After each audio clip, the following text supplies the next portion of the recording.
starting flag. Is that how they start races? Who knows? Hello, everyone. Welcome back to GIGGS D&D. This is session 8.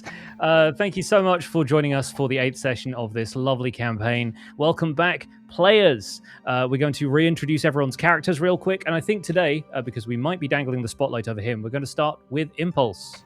I am, hi, I'm Brohini Dude Stone. I am a dwarf fighter.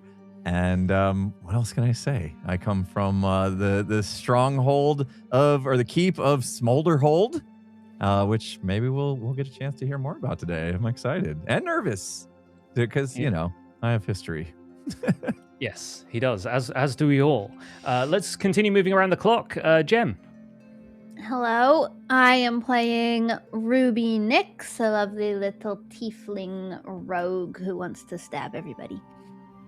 With the appropriate props and for steal it. Things. Little thief. And steal from Mr. Wizard every episode, and he hasn't figured it out yet, and we're 8 in. What was that? We'll see how that goes. All right, let's introduce Mr. Wizard next then, the man who's being perpetually stole from. Who's stealing from Mr. Wizard again? Is it those children? No, Mr. Wizard, silly goose, dangly, like an inflatable wacky man, cruises the world, hoping for the best. Hoping to meet Mrs. Cat, by the way. So I've got Mrs. Cat's cellular phone over here so I can communicate. Oh, good. So, yeah, Mr. Wizard's excited for another session. I can't believe Mrs. Cat has the corresponding phone somewhere on her person. How that is handled, we will see. And finally, let's throw it over to Grian. Hello, I am playing Max Blunder, who is a Goliath halfling cleric. And in the last session, we kind of went over a lot of my backstory. So, yeah, you kind of missed out on that one. Yes, you need to go back and watch that one because we've got lots of juicy character details coming to the forefront as they explore the region of Paradox. So I'll give you a quick recap of what happened last time. In the aftermath of a magical catastrophe caused by Oberon and the Raven Queen's struggle for control over the heart of the city of Mythreach, our group finds themselves in a shattered landscape of floating islands. They are soon discovered by Gret, a charming elderly man who explains this place is called Paradox and is ruled over by a powerful mage known as the Lich. Setting off on their wagon for the nearest signs of civilization, the crew runs into some undead minotaurs patrolling the nearby canyons, but eventually they make their way to a village of tents, stalls, and carts. Max Blunder recognizes this as the remains of the Circus of Wonders, the organization he once belonged to, and our adventurers soon find themselves in the presence of Langley Ridgemont, the director of the circus. Despite Max's best attempts to lay low, he is spotted by Langley, who berates him for running away from the circus, but she seems more put out by losing him as an asset than having had any concerns for his safety. For now, Langley seems to have her hands full dealing with the Lich's minions and the circus's sudden relocation to this apocalyptic new landscape. The party convinces Langley to share what she knows about the Lich, and she tells Max to go and find his mentor, Rufus, in the gallery. The gallery, it turns out, is a tent memorial to performers who've died in the service of the circus, and with a heavy heart, Max discovers Rufus is commemorated there with a portrait. As the rest of the party consoles him, Max notices some details of the painting that hint at Rufus having secret connections to his trickster god, Blaine. Our group emerges from the gallery to the sound of panic starting in the circus camp, and they rush back to find Langley and the other performers under attack by an army of undead creatures led by a gigantic bone naga, a skeletal snake with a hypnotic glare. The party intervenes, and Max flexes his radiant magic to repel the undead and snap Langley out of a trance. Ruby flings her psychic knives and Bro wields his mighty axe, but after slinging a few spells, Mr. Wizard is severely injured in the melee, and Gret is no help whatsoever. Fortunately, the group's efforts are enough, and the Lich's forces are either repelled or destroyed. In the aftermath, Langley explains the Lich has split his soul into several objects, which the magical community calls phylacteries, and that the circus was able to recover one shortly after arriving in Paradox. She hands it over to the group. It is an eyeball floating in liquid inside a milky glass orb, and she suggests they search for the other phylacteries in the other regions of Paradox. The group agrees and decides that once they are rested, they will drive their wagon into the frostbound crags in the northeast. Does that all sound familiar? Mm-hmm. I don't remember the part about me being soft. I remember me being hard and strong. And fierce. Well, if you check your hit points, Mr. Wizard, I think you'll find that everybody needs a long rest. How do you spell full? What are you calling it? I'll copy paste it in the Discord chat because it's a very long, complicated word that I'm sure the folks at D&D are very happy with themselves for printing over and over again. Phylacteries or phylacteries, depending on how I feel like pronouncing it at the time. Oh, thought that's what you get when you drink from the pond. That's botulism, Scar. Yes, we're going to resume. We're going to head into Foundry. So everyone switch over to your Foundry view because I want to make sure everyone has a chance to open up their character sheets before I take us back to the map.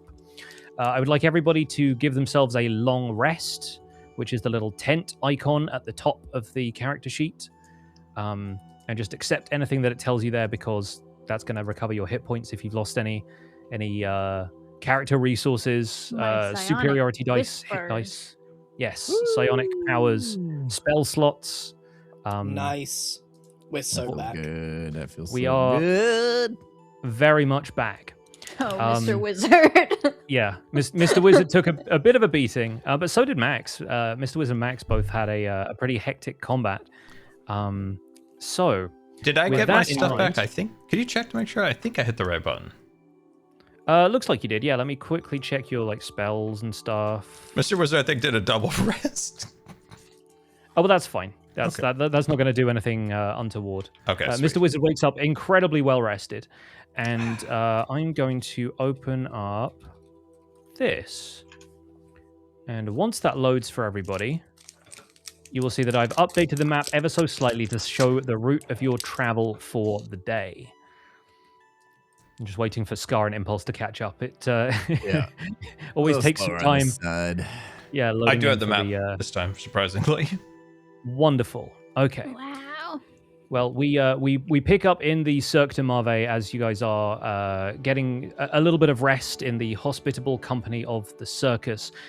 You spend a little bit of time hanging out in one of the mess tents, getting some good food, drinking in good company, and Mrs. Cat hops up onto the bench next to Mr. Wizard, nuzzles into one arm. A few of the circus performers say, we spotted her around here. We were trying to get her to do backflips, but she was very resistant to training. So it seems like she's a little bit more at home in your company, yeah? Good, sir. She does as she pleases. You can't command a cat to do anything.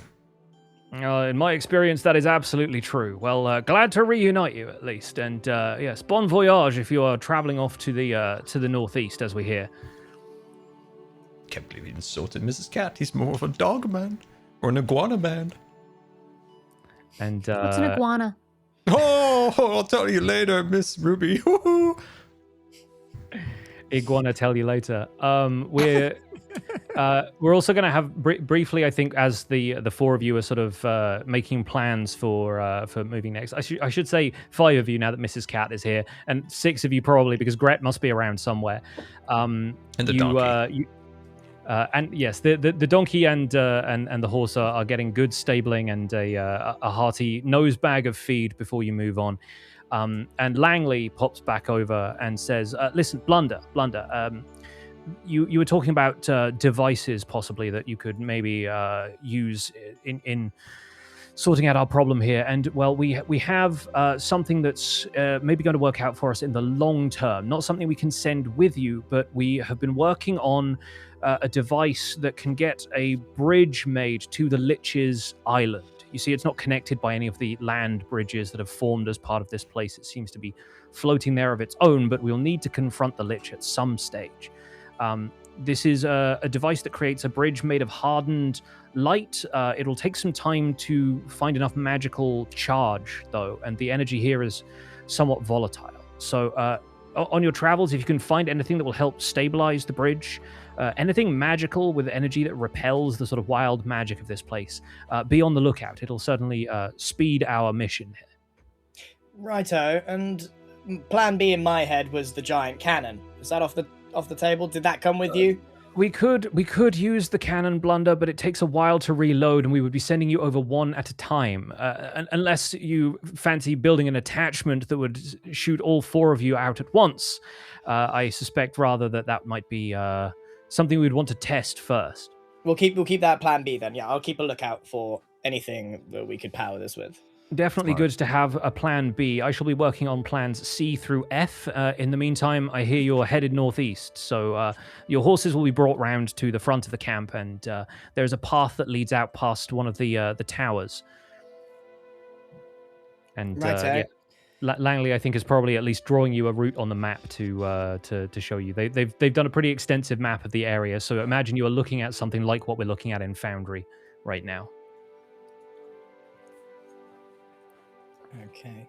And is there any other business while you're at camp before you set off on the next leg of the adventure? Do we have enough eggs for our journey? I've still got eggs from the tavern. Oh. I'm still packing a bunch of hard-boiled eggs. If you run out, do you need some? I pull out an egg and toss it to Bro Dude. Absolutely. Thank you. Thank you, Max. They're a bit softer now, I will admit. That's the way I like them. A little bit of smell never hurt anyone either. You guys are disgusting. There's a distinct sulfury scent coming off of this. It's a Blunder, I delicacy in some think places. Ruby wants an egg. I'm So- just going to quickly relieve and rejoin. You are completely frozen, and I'm sorry that it's really distracting me. Okay. Ironic, considering we're all headed for a very frozen area. It's on theme. Hmm. Huh. Okay, maybe let me leave the... Okay. It's so frustrating. I mean, it doesn't make any logical Oh, sense. Scar and Gran are in the wrong spot for me. It just doesn't... You're not even, like... No one's even on anymore. Oh, wait, there's my camera. Okay. Everyone's just an icon, which, to be fair, I think I prefer more at this stage. It's better than a frozen person. I don't know. Oh. His internet's doing well. Ah. Yeah. Whoops. Oh, man. Nice. Just isn't working at all. Is everyone blurry or frozen? Well, at the moment, there's no cameras at all. Oh, okay. Oh, wow. It's just Weird. broken. It's got nothing to do with my internet or internet speed or anything like that. It's 100% like on Twitch side, I think. Like Yeah. I think it's some sort of routing issue, right? Because it's fine on the browser and then it's taking the browser source, but somewhere along the way, it's just not working. Bread? Well, I'm gonna run ads while we sort out the technical issues. I don't think we can. I don't know what else to do. Chat might just have to put up with Frozen cam. icons. I think icons. I'm afraid. I think that's better than a frozen cam, to be You honest. can put your actual cam over your virtual cam, unless you already have. So they at least have you. Yeah, I'm here. And then It doesn't have a problem with me because it's just taking my camera. So, we'll just. I think. Yeah, I'll reset it again at the break, but I actually prefer the icons. Enjoy the audio drama from Grian's side. Yeah, I'll don't try my podcast best now. to and like Foundry and stuff is still showing up for you, right? Yeah, That's yeah. not Yeah, you that's can- Okay, cool. So in It's that just- case, yeah, I will It's just really I'll- annoying me.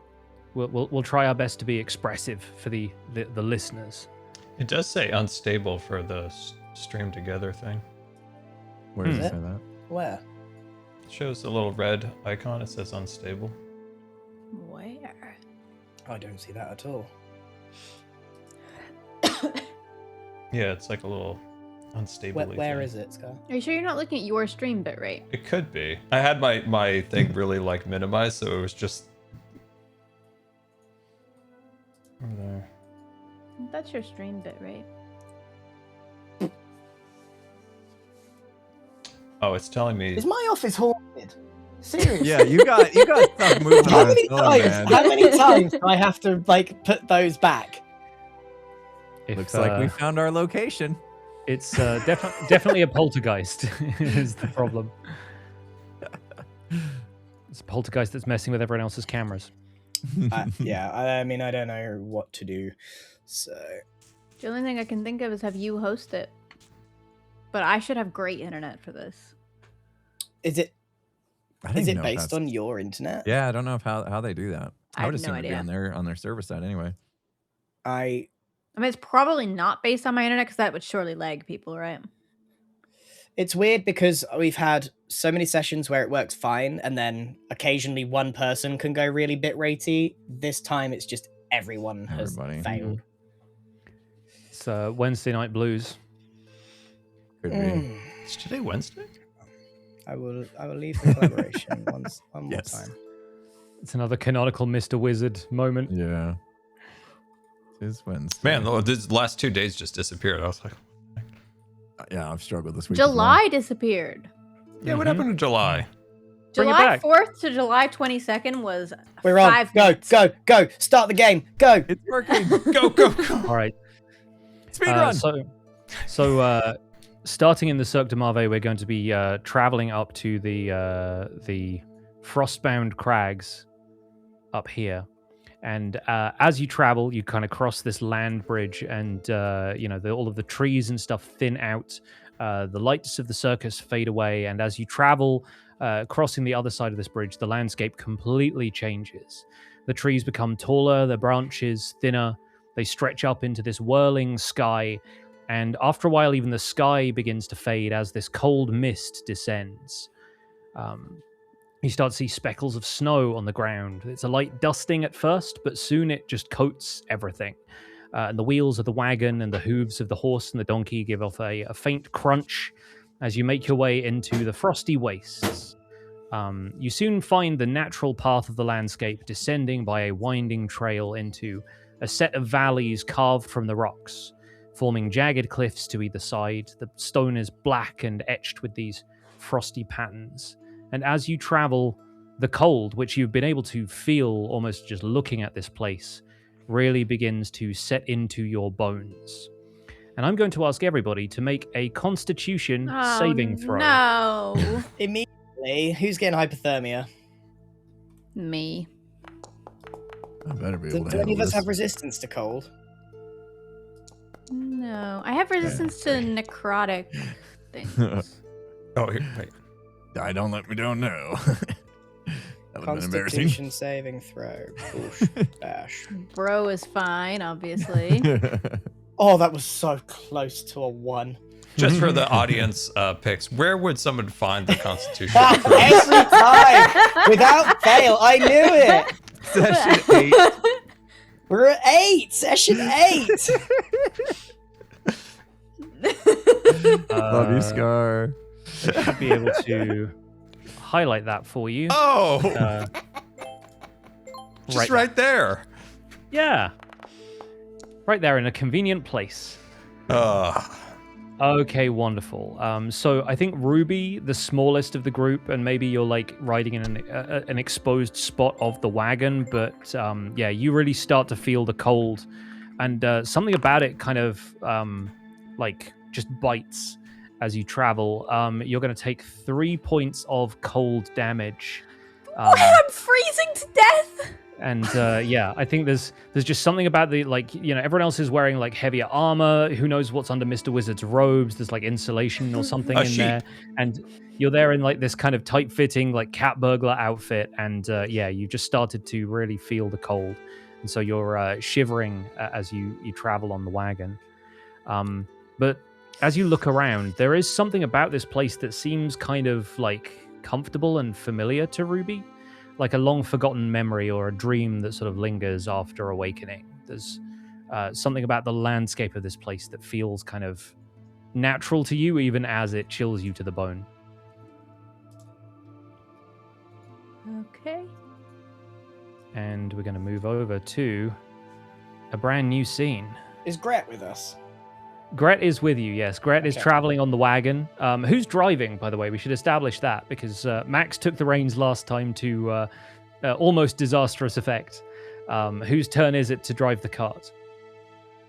Mrs. Cat. Maybe Ruby's driving, and that's why she's freezing to death. Just, Yeah. Scar just volunteered Mrs. Cat to drive, so I think, yeah, That was definitely what Mr. Wizard tried to do first, and then Ruby was like, "Okay, common sense needs to take over here." And so yeah, maybe that's it. You're kind of up there. You're reining in Gus the horse, who seems to be doing quite well in the colder weather, but has like, a decent mane, kind of keeping his head warm. So for a while, this path is narrow and it's barely wide enough for the wagon and one of you walking alongside. And finally, it opens out into a wider valley. I'm going to switch up the music here as we enter this little section. There we go. So there is a fallen tree lying to your left, and you can make out the glint of a frozen stream ahead in the distance. But the mist has thickened here, and you're hearing strange noises in the blank whiteness beyond the valley walls. There's a soft creaking. There's this constant wordless whisper, maybe wind in the leaves, maybe something else. And there is a low sound like a growl just on the very edge of hearing. As you step out into this slightly more expanded landscape, what does the party do? Guys, I'm so cold. Did you hear that? No? It's just my teeth. Just me and my huge ears. Mr. Wizard is absolutely asleep. I'm just fed up. I'm fed up with this, so I just pick him up by his scruff and just slap. Gregory! There's a personal fire inside my coat. Now there's smoke coming everywhere. I don't know how it worked, but I just had a personal fire inside my coat. Yeah, you pick up Mr. Wizard, slap him about the face a couple of times. He just starts burning. I was quite chilly. It was quite chilly. Our wizard's on fire, and I'm just holding him up, and he's ragdolling. He's on fire! Fire! I'm coming in and just huddling up next to him. He had one sleeve was the chimney outside the side of the wagon. It's just the smoke's coming out of it. Oh, did you need something, Mr. Boulder?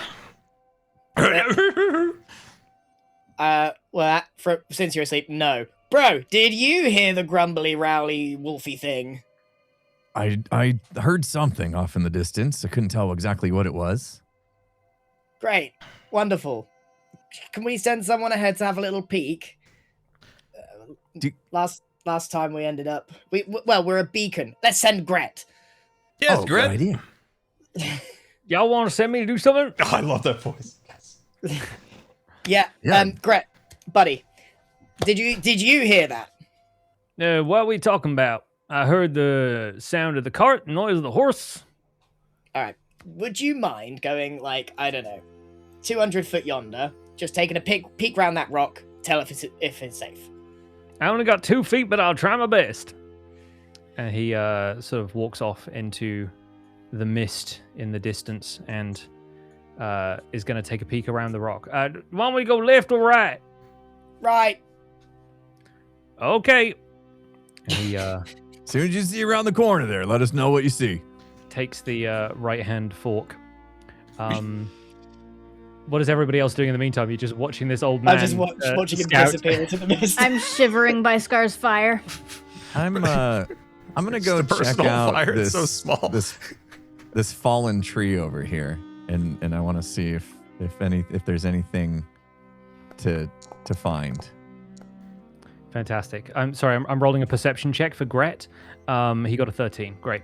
Okay, so you're gonna check out the fallen tree. Okay, great. Do you want to just try and figure out what happened here? Or are you investigating some details? What's the I'm seeing if there's anything, maybe it fell on top of something or someone, or it looks like it came down suddenly. So I'm curious.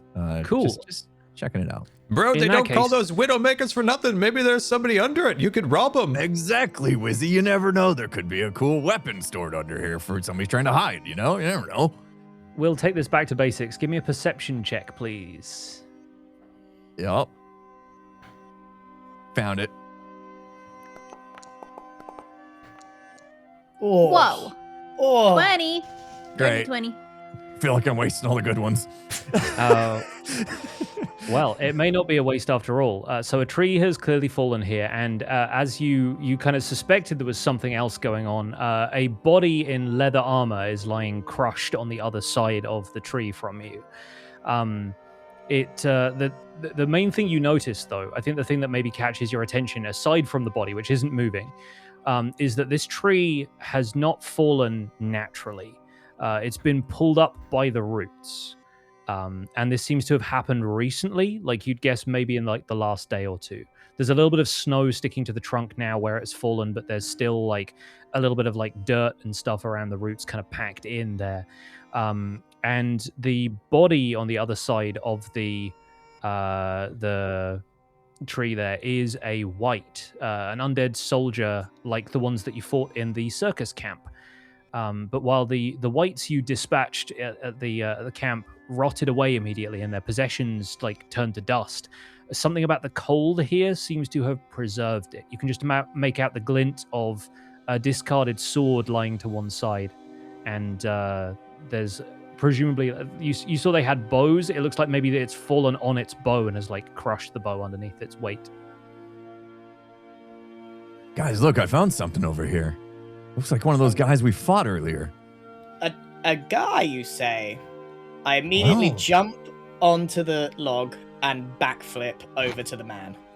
All right. Careful, Max. Give me athletics for the backflip. God, I hope he falls. Acrobatics? Yeah. Acrobatics. Are they the same thing? Nope. No, one is strength, one is dex. There we go. Oh, it was almost brilliant. 16. With a 16, yeah, you sort of do like a hand plant. You do like a one-handed backflip. Whoa! Land right next to him, and then I'm gonna loop that body. Great. So the wight has a sword that has this sort of like dark energy crackling around it, and it seems immediately kind of like unfamiliar to you. But if you want to, you can absolutely take it with you. Yeah. I'll take the sword. Let me grab what it has. I assume I can find it here. Okay, you now have a necrotic sword. I will try and drag that into your inventory. But yeah, this thing is... let's see. Turn to break. Sorry, was this one of your friends? I don't think so. Feel free to take whatever you can. In fact, should I try to lift this tree up a little bit, see if anything else fell under it? Yeah, I named it Wilson. Scar, while they're doing this, Mr. Wizard, do you have an extra robe? A wizard's robe? Oh, let me check my pouch. Things. I pull out a literal sheep costume. Perfect. Get I wanted inside, him to get take off his inside. robe and there'd be another one. And you never know when you need to be a sheep. This Incredible. is so much warmer. Is it Ruby size? Because she is a lot smaller than you. I imagine it's wizard sized. There's Is it about a a t- is foot it- on every paw. Dragging This- 4 feet behind her. We've also made the fire is enormous now, and we have eggs, we have potatoes. We're having a great time over here. The cat's curled up by the fire. Hey, Ruby. Is anyone check on Gret lately? Oh, I'm sure he's fine. Okay. Gret? Max, you see anything under the tree? No, nothing I can see here. If you want to try and like in earnest lift up this tree, I'm gonna need some sort of athletics check from bro. Okay. Let's do both that together. All right. Lift together. 1, 2, 3. Ugh. They're gonna blow their backs out. Oh gosh. Well, thanks for trying to help. With a 21, you just about roll the tree a little bit. It's really, really heavy, and so you're able to like get it to move ever so slightly. Max, it feels like you're doing something, but you can tell bro is taking most of the weight. Yeah, I think the root structure prevents it from moving too much, but you're able to like shift it off the body of the wight. I don't see a way that I can drag the equipment directly into Max's inventory, so we'll just take a note that you have a necrotic sword, and I will try and figure that out. Cool. a little bit later. But yeah, the White's body, like the bones of its legs are just kind of crushed into powder basically underneath this thing. It's sort of blending with the snow, and the wind is starting to whip some of it away now that it's fully exposed.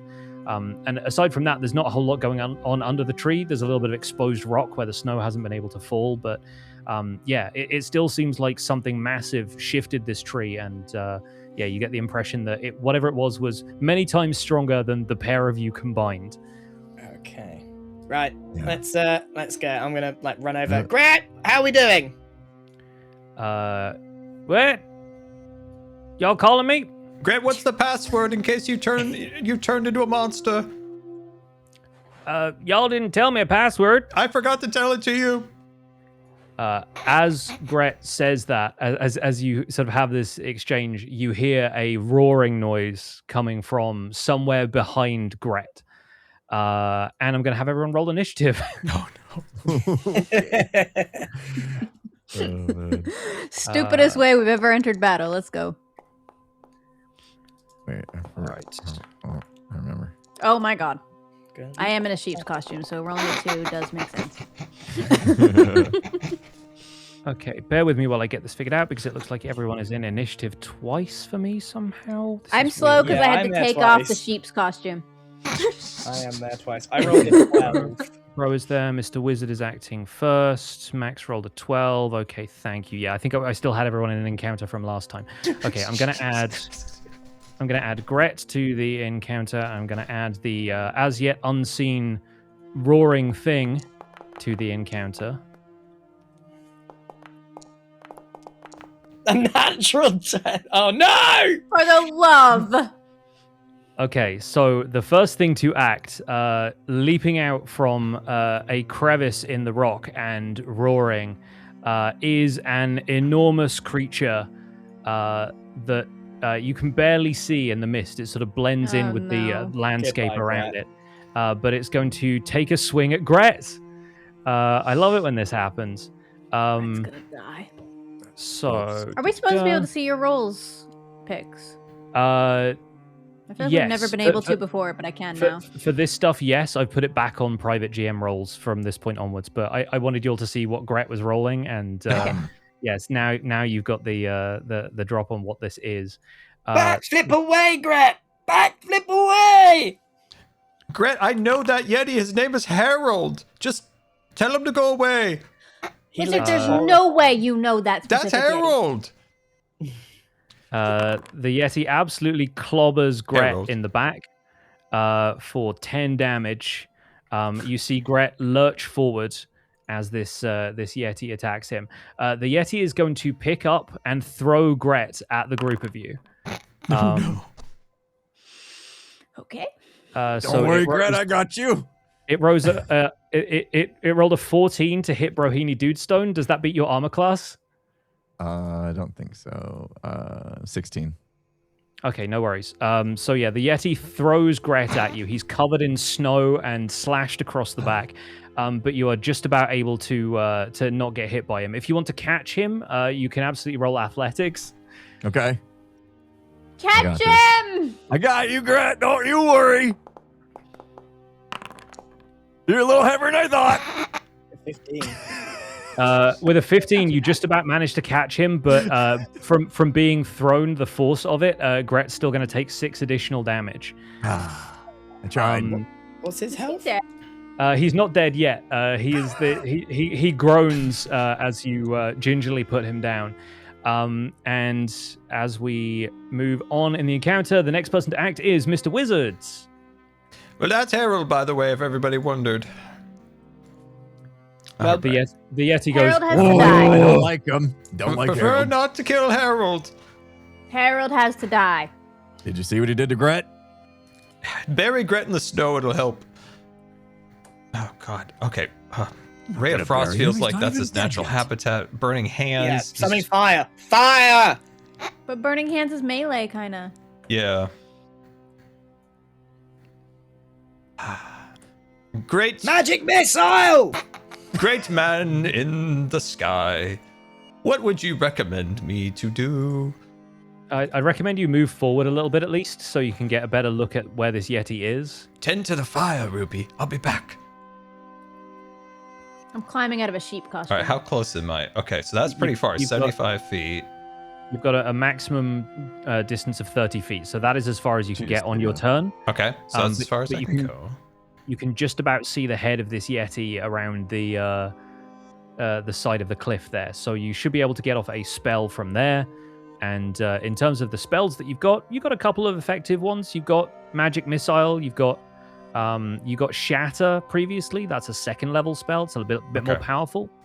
But a bunch of your offensive spells will be able to reach him from here if you want to try. Burning Hands won't hit him, right?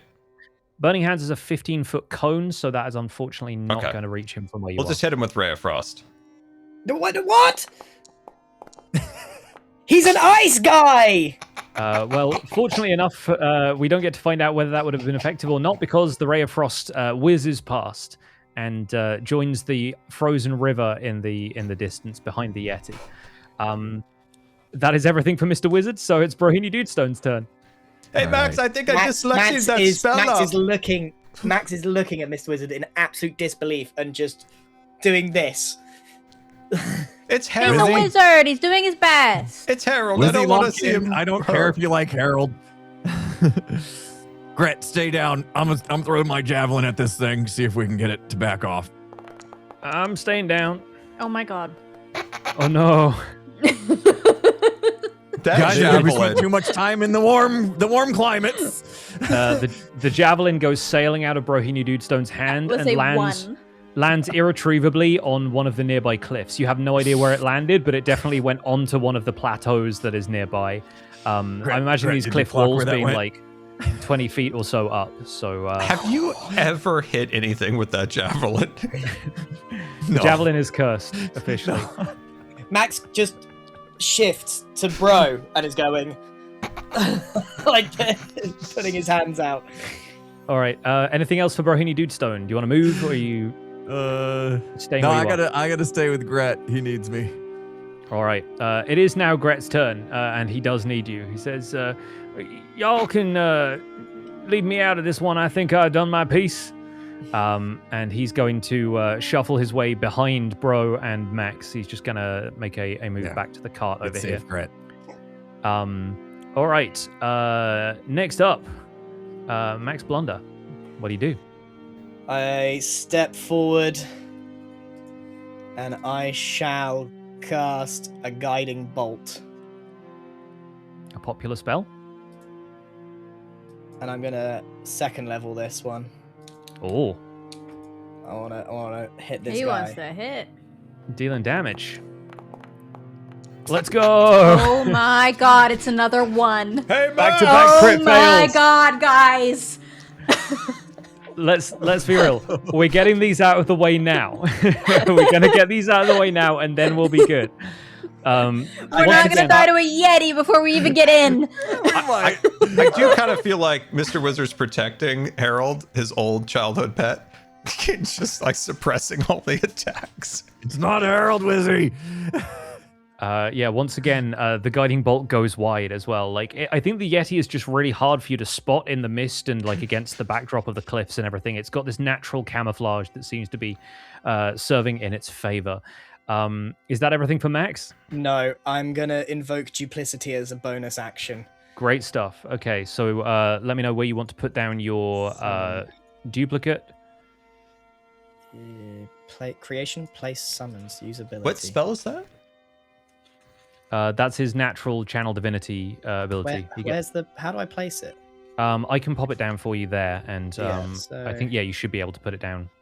I'm gonna put him here so that he kind of does that. But he's now my duplicate is now doing this at me. Okay, cool. Yes. While your duplicate is directing traffic, that's gonna be Ruby. I'm out of the sheep costume now. Emerging from the Tauntaun Star Wars the whole time you guys have been doing that, I've just been warming up and getting out of the sheep costume. I'm going to just walk confidently in this direction as far as I can. How far am I away? Let me measure real quick. You should have measurement tools as well, but you're about 50, I'm within 60 feet. Yeah. Okay, so I will from here get my psychic blades ready to go, and I'm going to psychic blade. All right. And here I go. Easy on Harold. Oh dear. Oh, that was close. A 14 does hit, so go ahead and roll that damage. Nice. 7 damage. Okay, 7 damage Oh, is but good. for my bonus attack, I can attack again with another blade, right? Because of my Vex thing. You can, yes. Yeah, you get a 1d4 damage roll instead of 1d6, I believe. All right, let's see if it hits. Ready a second blade. Ooh. 13. And a 13 also hits. This thing Also has hits. a tough natural hide, but you seem to have penetrated its armor. 7 damage again. Okay, the psychic knives streak towards this Yeti and find their mark. Ruby is used to seeing camouflage things, having worked with the other burglars, and so is, not fooled by this thing's natural So guys, knives work. Apparently. Knives. Next time All right. I would use a knife. It is the Yeti's turn, and the Yeti is going to stumble forward, trying to find the source of this damage, encounter an illusory Max Blunder, and attempt to attack. Yes. All right, it's going to attempt to attack Max's illusion, which I'm pretty sure is going to naturally fail because it's incorporeal. The Yeti is now going to make an intelligence saving throw to try and figure out that this is an illusion. Which it fails. It got a 7. The Yeti is not naturally very intelligent, and so it continues to try and scoop at Max's illusion, and catches only snow in its giant claws. Max is now blowing raspberries. As Max does that, it's going to look up at you with a chilling gaze, and you see this thing lock eyes with you, and you see this rage in its face. And I'm going to need you to make a Constitution saving throw. Constitution saving throw. Mm-hmm. Ooh, Constitution saving throw. Go. Oh, that's unfortunately not going to make it. So you feel this chill creeping down your spine as you take 7 points of damage. There is just something about this creature's gaze that seems to be infused with the wind, and the bite of the cold is felt more keenly than ever. It also paralyzes you until the start of the Yeti's next turn. So that sort of strange creeping feeling that you felt when you were turned to stone by the cockatrices, you're sort of feeling the same thing here. Cool. And your duplicate also kind of assumes this frozen motion, and the Yeti seems quite pleased with that. That is going to be the end of the Yeti's turn, though. So Mr. Wizard is up next. Mr. Wizard's gonna put him in his place. Magic missiles on hand. All If right. he can find it through his book. It's in there somewhere. He'll find it eventually. I can highlight it for you if you need.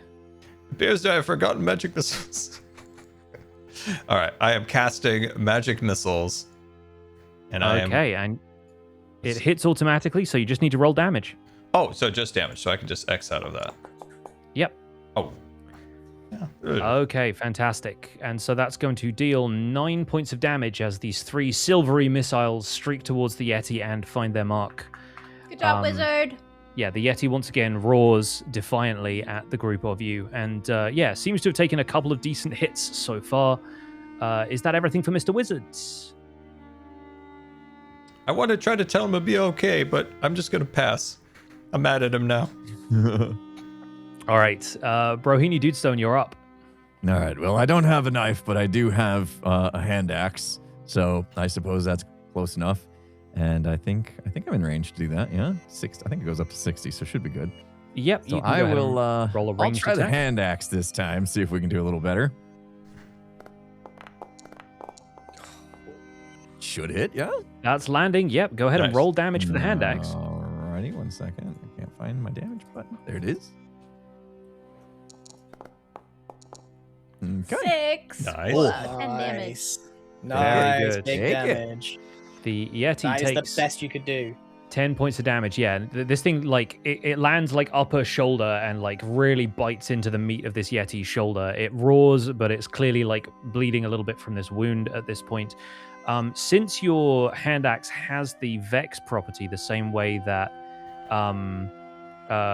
Ruby's does, or Ruby's thing is slightly different, but yeah, it's got this you'll have advantage on your next attack roll against that creature before the end of your next turn. Okay, so next time you attack the Yeti, you'll have advantage, provided that it survives until your next round. You get a little bonus. Do you want to move at all, or are you staying where you are?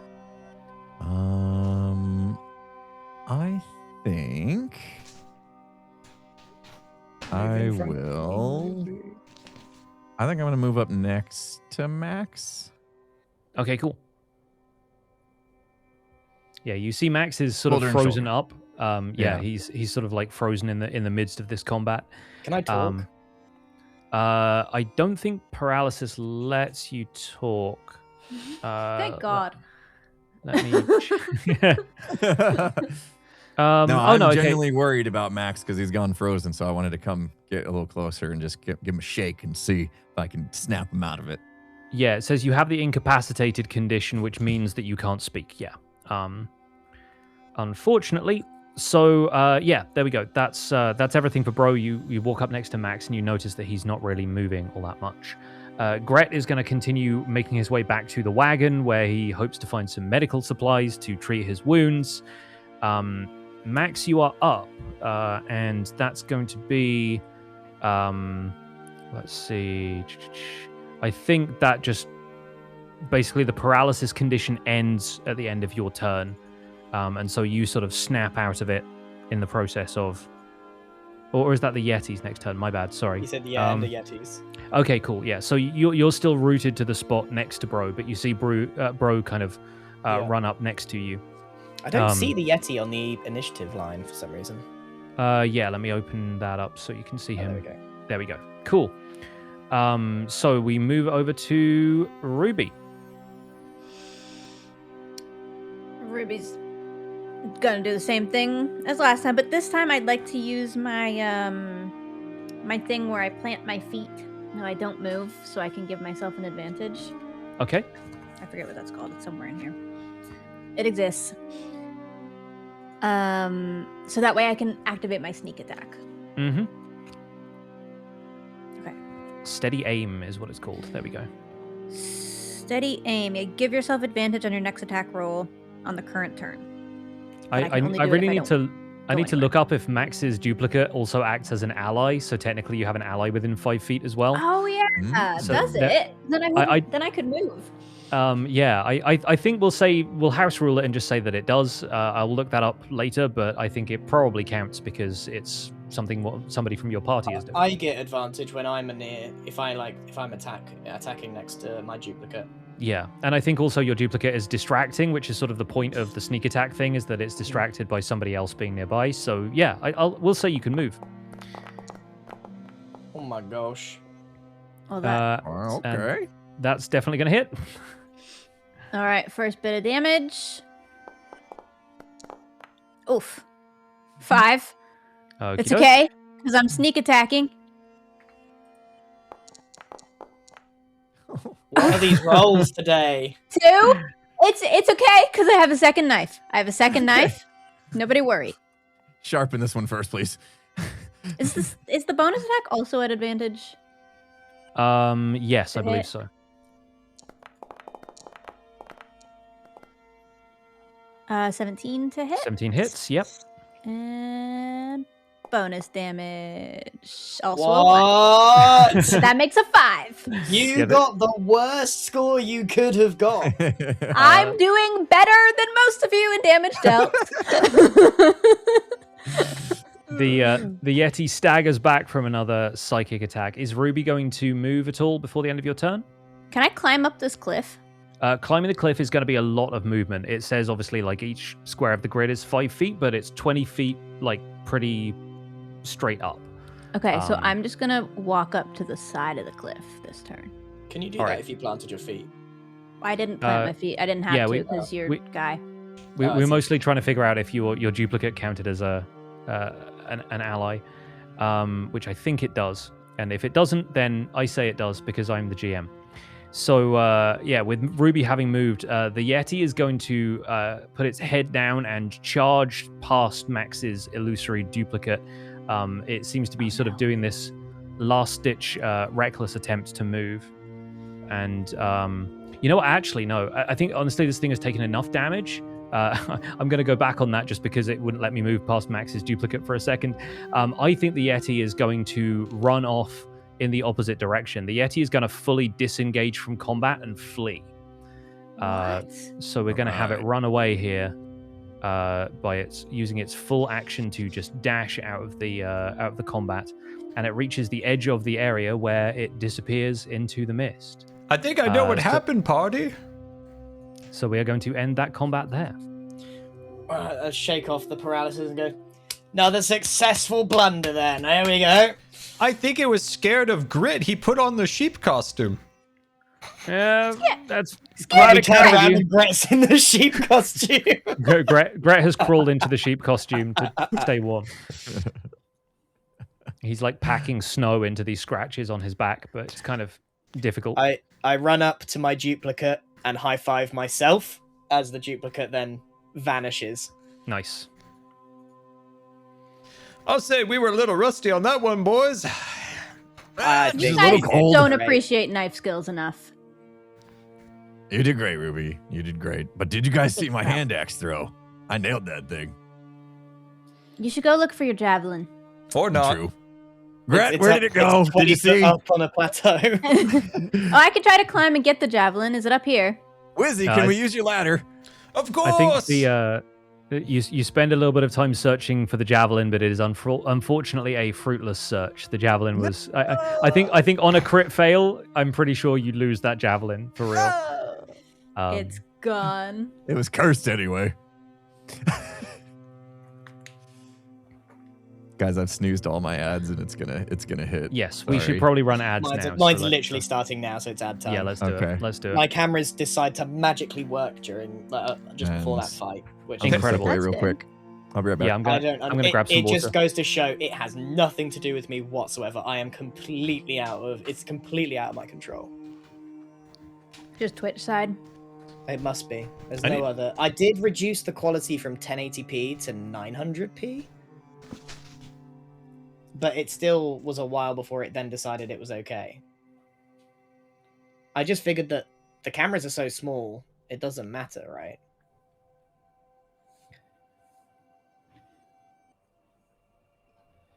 Did you do any damage that fight? No. It wouldn't be the first time either. Do you know if the D&D merch will be limited time? I don't see there has to be a pre-order on some of it, the t-shirts, so that will be like a one and done. But if it's a print on demand stuff, it'll just be up. I can just leave it up. I can show you guys some stuff, maybe. Is the t-shirt screen printed? Is that why they're pre-ordered? Yeah. I wanted higher quality. You better share with the class so we can also show. Yes, hold on. I mean, the pictures that I have are samples, so lots of asterisks. You know?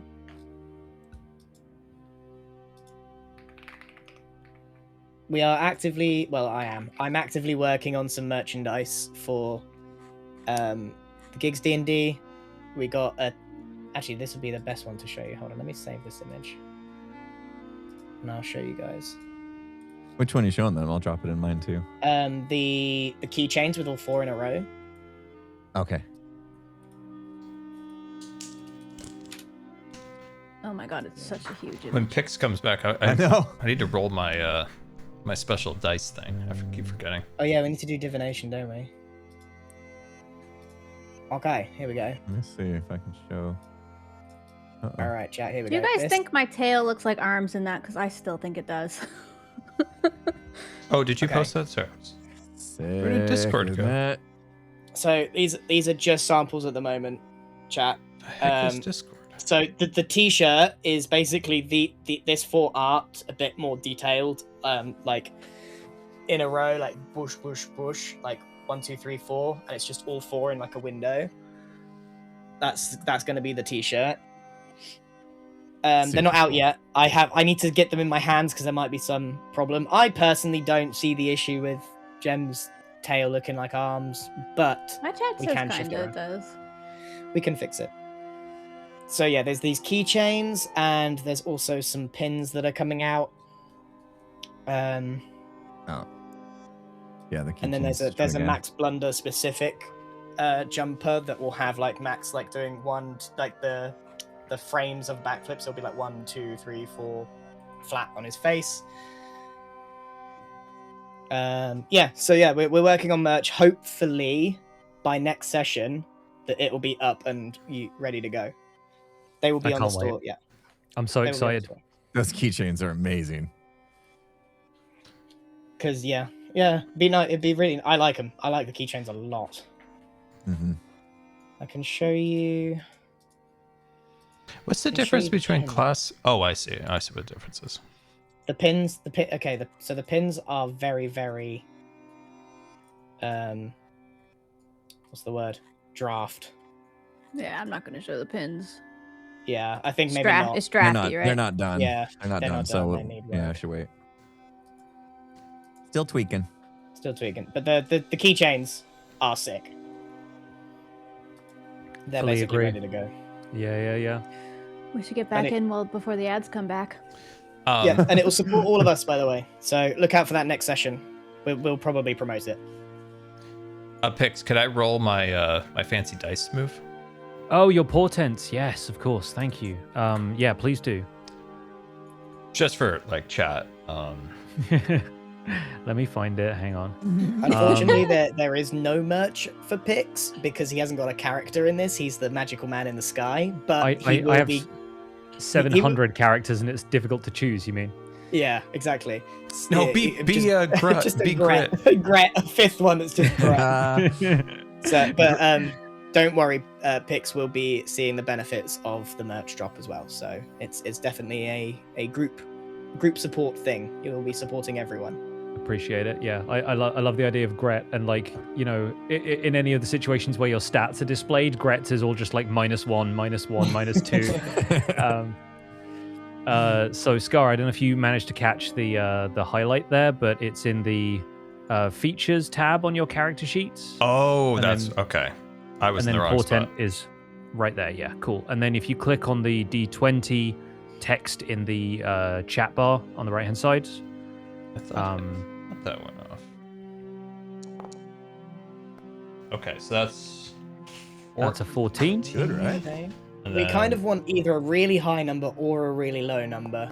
Middle numbers is Oh, That's there was a- almost a that one. was- that's so good. That was That's almost good. a 1. A 7 is also great though, because a 7 is probably going to remember you add like modifiers and stuff to this. So like a 14 from Brohini Dudestone is probably going to be like a 19 or a 20 because he Yeah.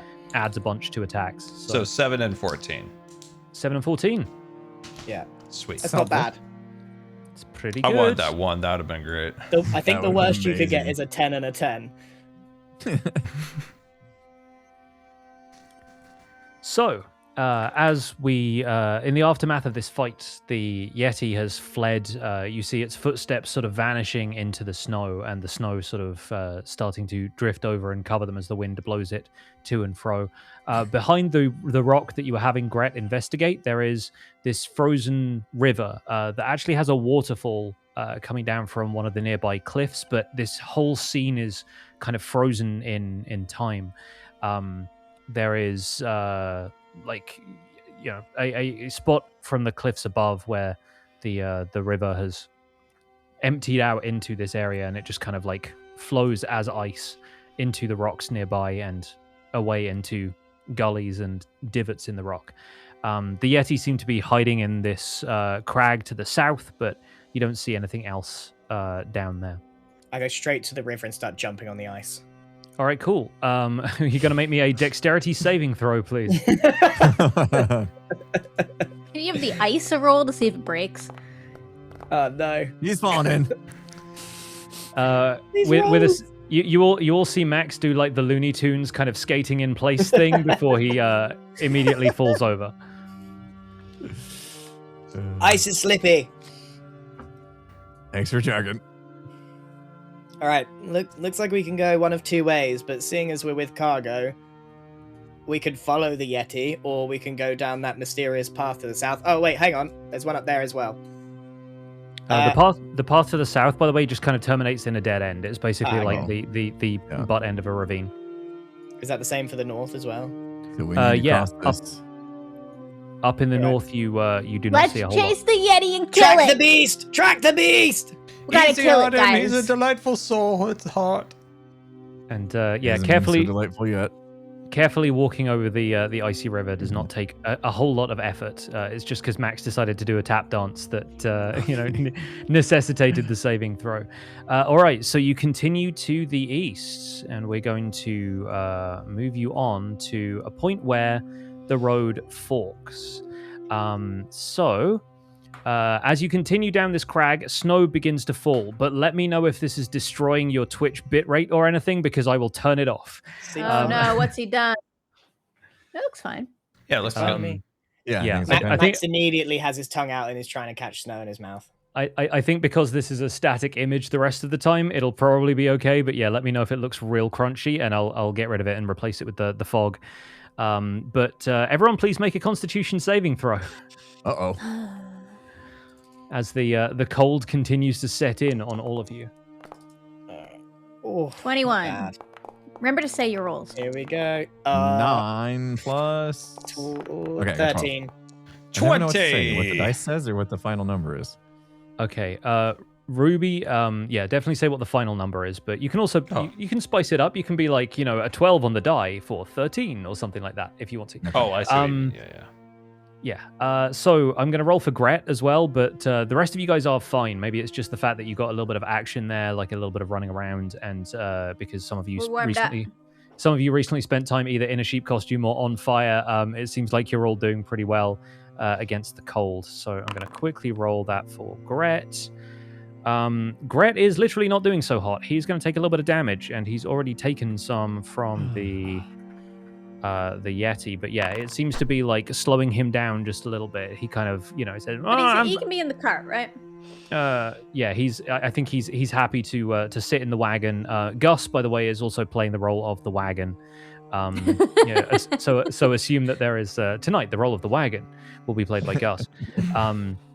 But assume that he's pulling the cart along with, and Gret is just gonna hop up in the back of the cart and be quite happy in there. I'm actually gonna just quickly hop in the back. I'm gonna pick Gret up, who I assume is quite a short man.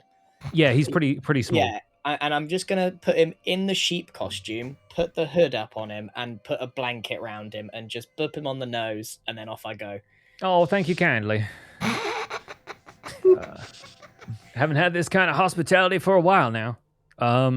Okay, so up ahead, you can see the path splits in two, continuing south and northeast. But at the center of this junction, the snow has clearly been disturbed. There is an indentation in the ground, and resting within it, you can see even at this distance, is a scattered pile of bones, which is slowly accumulating snow.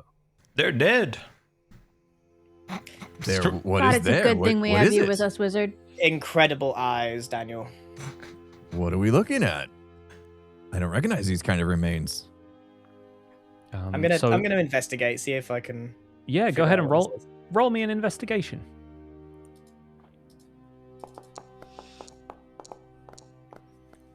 Oh, it's a heavy-hitting investigation. I think the horse and cart are also going to follow 19.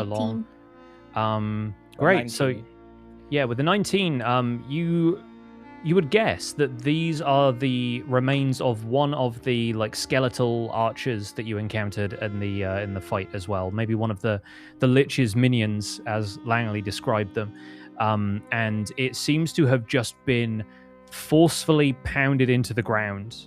And the bones have just kind of completely fallen apart. It seems to have been dealt a death blow that disturbed all of the snow around it. But yeah, humanoid skeleton doesn't really seem to have anything of worth on it.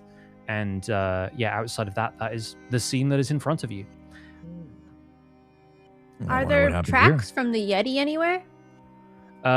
No, actually. You would suspect that the Yeti maybe has other hiding places, and it seems to have gone to ground for now. So, Can I yeah. attempt to use my stone cutting to see if I can tell which direction it head? Yes, you can. Would love that. Let me find where that is. It's a feature? Yeah. I believe it is, yeah. It's got a consumption, but I suppose that's fine. Yeah, you can use it twice per day, I believe. Yeah. Okay. I hardly use it, so we go for it. Okay, so you have tremor sense within a range of 60 feet. Let me quickly get a feel for how big 60 feet is. With the measuring tools here, 60 feet is... Okay, so basically like the radius of this map, more or less. Yeah, okay, cool. You don't detect the Yeti anywhere. And let me describe how tremor sense feels to Bro for a second, because this is like a skill that you have cultivated over many long years in Smolderhold. I think growing up when you were younger, this was something that you were really kind of pleased that you were able to cultivate. It's a skill among dwarves, but not everybody has a feel for it. And it's sort of like echolocation, but with the feet. You feel like the stone of the ground almost like singing to you. And you feel like there's almost like a pitch to everybody's footsteps. Like Mr. Wizard takes these sort of long strides, and so you hear this occasional boom, boom, boom as he kind of lightly grazes the ground. Ruby's footsteps are more of like a little staccato, tick, tick, tick, tick. And Max kind of takes confident strides around, and you hear the horse and the donkey and the wheels of the cart all kind of coming up through your feet in this moment. But you don't hear any kind of footfall from a Yeti. It seems like it's not within the range around you. Okay. And I'll tell my party. I don't sense the Yeti anywhere near us, so I think it did actually take off quite far. I don't know whether to be happy or sad about this. I'm more worried that it's just vanished. It was rather big and it just came this way. I felt like we were finally getting close to taking it down for good as well. Couple magic missiles and we could have had it. Right, where do we go? We have to decide in a direction. Seems we have a literal fork in the road. As you consider your directions, you see that there are two pillars on top of the cliffs flanking the northeast path. The one on the northern cliff seems to have toppled over at some point. It seems kind of broken now. There is this sort of crystalline ice formation that seems to form on some of the nearby plateaus, and so you can just about make out some of those jutting from the area around you. To the south, there seems to be a bit of debris. There's a couple of boulders nearby that just seem like part of the natural landscape, but there's broken up pieces of wood and something that might be the remains of a fire, or might just be like a bunch of stones that somebody happened to deposit here. But there is a little bit of debris down there in the route that leads to the south. Can I investigate it and see if if I know who's been here, or Yeah, how go long ahead. ago? Investigation roll. Give me that.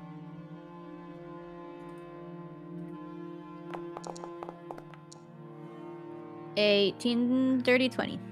Okay, this seems like a pile of junk that somebody has thrown out, but I think rather than it being like a sign of like any kind of settlement or anybody trying to camp out in this little kind of enclosed area, it seems like somebody has just kind of come here, thrown it all on the ground, and left it. And you see the imprint of a very, very faint as the snow is falling, but there's this really large footprint nearby. A footprint that's probably, if I had to guess, about the size, like about as long as Ruby is tall.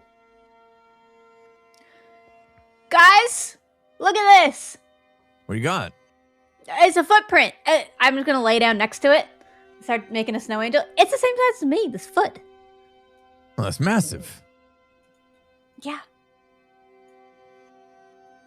You guys want to make some snow angels? So do you think we should go in the direction of the giant foot, or the other direction. Ruby, we're making snow angels. Me and Bro are now in the ground making snow angels. Stopped listening altogether. What'd you say, Ruby? Sorry, we were busy. My snow angel was already there. The foot. Should we go in the direction of the giant foot or like not? I'm just gonna go and see what the other way has. There's some pillars Okay. over here, bro. Worth checking our options, I suppose. Can I do a history check on these pillars? Yeah, absolutely. If I could find history. There's something odd about this pillar. That was a big roll for a 3. Yeah, the unfortunately, whatever markers this might have in terms of like signifying what the purpose of these pillars was has just been lost to time. The one on the opposite side seems kind of infuriatingly anonymous to you, and the one that's toppled down next to you just looks like it's the debris of some long forgotten civilization. Bro, you want to take a look at these? Because all I can tell is that they're pillars. Yeah, let me take a look, because there's something odd about this. Just like that tree we found back there. It's not I'm quite sure right. if we put our noggins together, we'll come up with something. All right, now let me take a... Try looking at how it fell. Perception check? What do I do here? History, if you could. History, all right. I'm not the best at history, but, can't read. I got it. -1 in history. yeah, I told you. -1. But I think at the very least you're able to tell that the stone was carved a really long time ago. Like this seems like the kind of thing that Bro's knowledge of stonework and stonecraft would indicate that this was like not necessarily part of a building or anything, maybe some sort of like mile marker or something like that. But yeah, it seems to have been here from a really, really long time ago. And given what you know about Paradox is that it was basically created, as part of a magical accident. This just seems to have been something that was pulled out of time and out of space. And you're not certain if this really indicates anything. So I turn to Bro and I'm like, so, it's a pillar, right? Yep. I Definitely a pillar. told you there. High five, Bro. We nailed it. We Yeah, figured it out, nailed it. Max. Yeah. Oh. Woo! This stone is made of stone. Let's go. Wait, but what about the foot? This way. I got a good Bigfoot. feeling. Ruby, he has a feeling. All right, come on, Gus. I'm sure we'll catch up with Bigfoot sooner or later. Oh, you mean Todd? So, as you make your way out to the northeast, we're going to once again switch to the next scene here. There we go. All right. So as you make your way out to the northeast, the path kind of winds a little bit further north, and the ravine widens out as it continues northward. Snow continues to fall. It's sort of blowing in on this increasingly fierce wind. And as it whips down this valley, you see that the path comes to an abrupt end, but not a natural one. This nearby section of cliff seems to have collapsed, and it's leaving the path strewn with massive boulders. They're piled like 15 feet high, even at the shortest places. The way is currently blocked by these boulders. Yes. I had a feeling that this way was blocked. Glad we confirmed that. Should we go the other way? Let's go the other way, or use a ladder. Mm. Oh, hey! Now Yeah. we're thinking, yeah. Mrs. Cat, bring the ladder over. It's a cat. Surely the cat. Oh, wait, the cat has a ladder. Yep, the cat can wrap its tail around the ladder and drag it, you see. Mrs. Cat jumps onto the ladder, which is currently aboard the wagon, but makes absolutely no effort whatsoever to remove it from said wagon. Can we All right. climb it? How tall is this thing? In some areas, it's probably like 30 feet high. At the shortest points, it's probably 15. So, you could climb it with a decent athletics or acrobatics But the roll. wagon can't. We're Could gonna lose the wagon. Could I use my special great axe and throw it up there, hit the button, and then we can use it to climb up? Yeah, but You could use wagon. that as like a pitten, but then yes, Yeah. the wagon We seems have like to it get the will. wagon. We gotta go in the foot direction, like All Ruby right, said all right. first. Guys, I have a feeling. Let's go the other way. Woohoo! Big Okay. summer Hasn't been our blowout. forte today anyway. We'll move back to the fork in the road Guys, this way! for the sake of continuity. And you guys head down into... Oh, Ruby's gone all the way over there. Right. And moving into the next scene. Here we go. All right. So the group of you emerge into... we'll get to describing the other contents of this cul-de-sac in a second, because one detail immediately catches your attention. Across this space from you is the biggest creature you have ever seen. There is this enormous The owner of the humanoid. giant foot. It's a beef this castle. Enormous humanoid who's blue-skinned. He's wearing clothes made out of stitched animal pelts. He is probably 3 times the height of Mr. Wizard. And remember, Mr. Wizard is 7 feet tall. So this guy is 21 feet. Oh my gosh. He lying off to one side is this huge iron axe that looks like it could fell a tree in a single swing.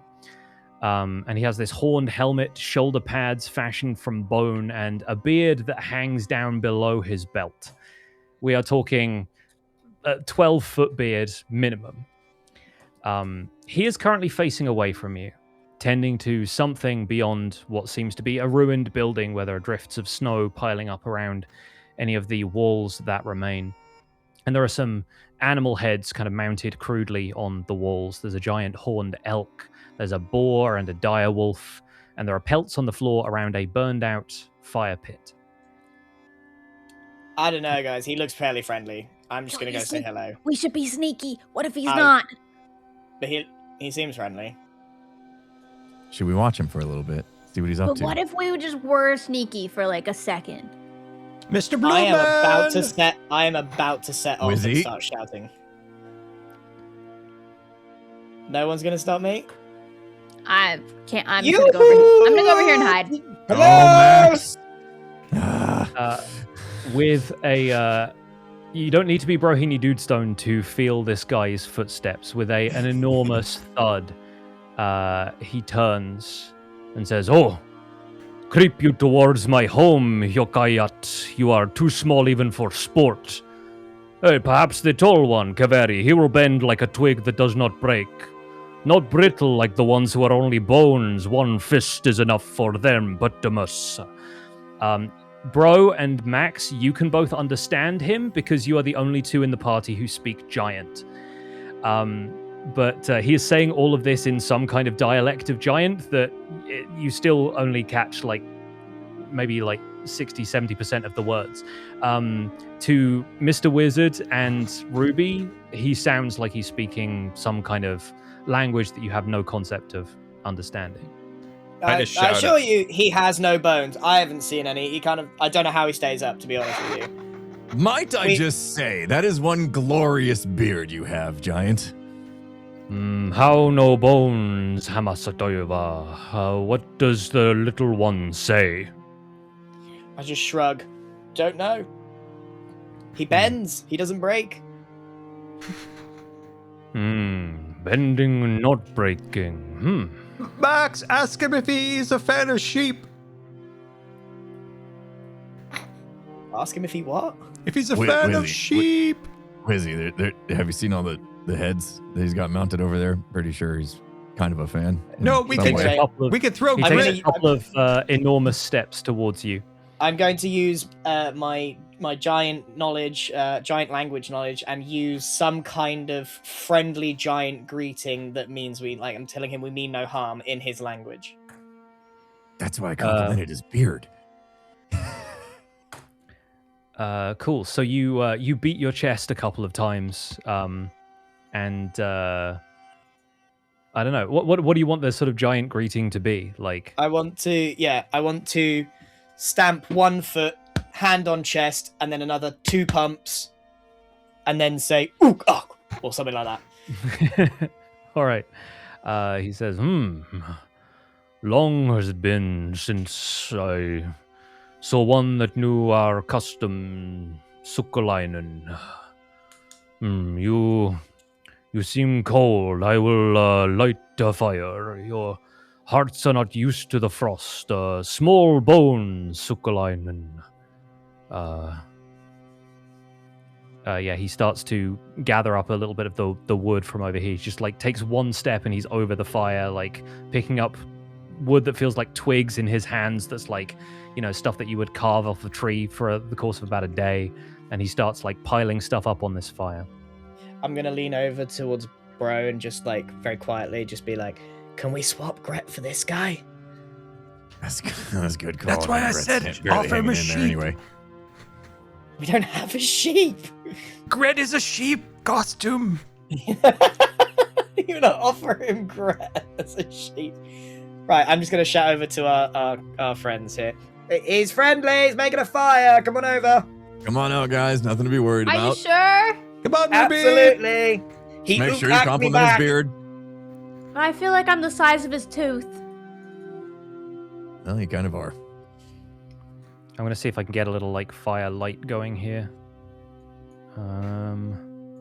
Max, Yeah, teach me a word in dwarf language or giant language, whatever it is. You can say took. Chok chok hook hook. No, that's offensive. I can't Oh, believe goodness, you just goodness. said. Bro, can you believe what he just said? Oh No. my goodness! I'm glad he was busy. Didn't hear that. What did I say? I imitated perfectly. There's no translation into common, but trust me, do not say that to this gentleman. I find the tall one funniest among you. His spy is more in the clouds since he is so tall, eh? Not as tall as you, my guy. And he gestures to the fire and seems to indicate that you guys are welcome to sit around it. By the way, as he moves out of the way, you notice that one of the statues that was clearly part of this building beforehand has just a bunch of humanoid skulls, and other small bones piled up against it. Max, Yeah. did you notice the humans over there in the pile? Yeah, that he act me back. Do you think he They were back probably them? bad people. Max is really trusting. Ruby, we're gonna die. He's a Right. giant. Can I just inch a little closer to the bones and see if I recognize what species exactly everything is? Yeah, go for it. Make an investigation check. What, are you looking for gold teeth over there, Ruby? What are you Or doing? maybe you can give me nature, but I think nature is more or less the same. 12. You'd say humanoid, pretty much all of them. You don't necessarily know what species. There aren't necessarily dragonborn here because they would have very differently shaped skulls. But yeah, you'd guess maybe they could be humans. They could be more of the skeletons like the one you saw crushed outside. They could be other things. Guys, these are human skulls. Yeah. If he wasn't friend, why is he friend shaped? He's not friend-shaped. Of course he is. Obviously, Max is half Goliath, so he really kind of resonates with giants. Yes. What does the small one say, Cerquevelli? You don't speak common. No. Not had the reason to. She's Okay. grateful for the fire. Says thank you. Okay, our giant friend doesn't Ask him if he's speak- gonna kill us. No, that's silly. Trust me, if he was going to kill us, he would have already done it. Maybe he was starting the fire to cook us. I'll ask him. You're going to offend him. Seriously, he seems like a nice fellow. I'm going to ask him how he ended up here. End up here woke up in frozen wastes. Not that different from my home, but Hamastitava, there's much at work in the world. The sky is change. Still snow, so I can be at home here, but not natural, yes? Easy, that's such a good No, way to say that. we find ourselves in a similar situation, and I'm just going to assume I'm going to just translate for Mr. Wizard and Ruby. Everything that he's saying, I'm going to just repeat in the shortest version I can. Wizard, do you know any giants? I feel like Wizard said about giants. Maybe I do. Maybe. Yes, I am a little bit of a giant myself. Can I do like an investigation at all, or a history or something? I've got a lot of like intelligence I could use. What would you like to find out? Are you trying to understand more of the language, or is he gonna kill us? Oh, okay. Make an insight check. Make an insight check. Okay. Wasting your time. All right, insight. Goodness gracious. That's a hot 21. He seems like, for a giant who you know can be quite volatile people from your travels, he seems relatively, for want of a better term, chill. He's kind of peaceful. He seems to just be kind of being fairly domestic here, doesn't seem to be inclined towards violence, at least not towards you guys right now. Ruby, he seems like a nice man. Do you see his beard? I bet he'll let you like pull on it. Don't do that. I wasn't even thinking about it. Coincidentally, even though he doesn't understand Mr. Wizard, he kind of like strokes his beard a little bit. It takes a while because there's a lot of it. Isn't the vial of blood I have on me Giant's blood? Oh, from Big Bertha?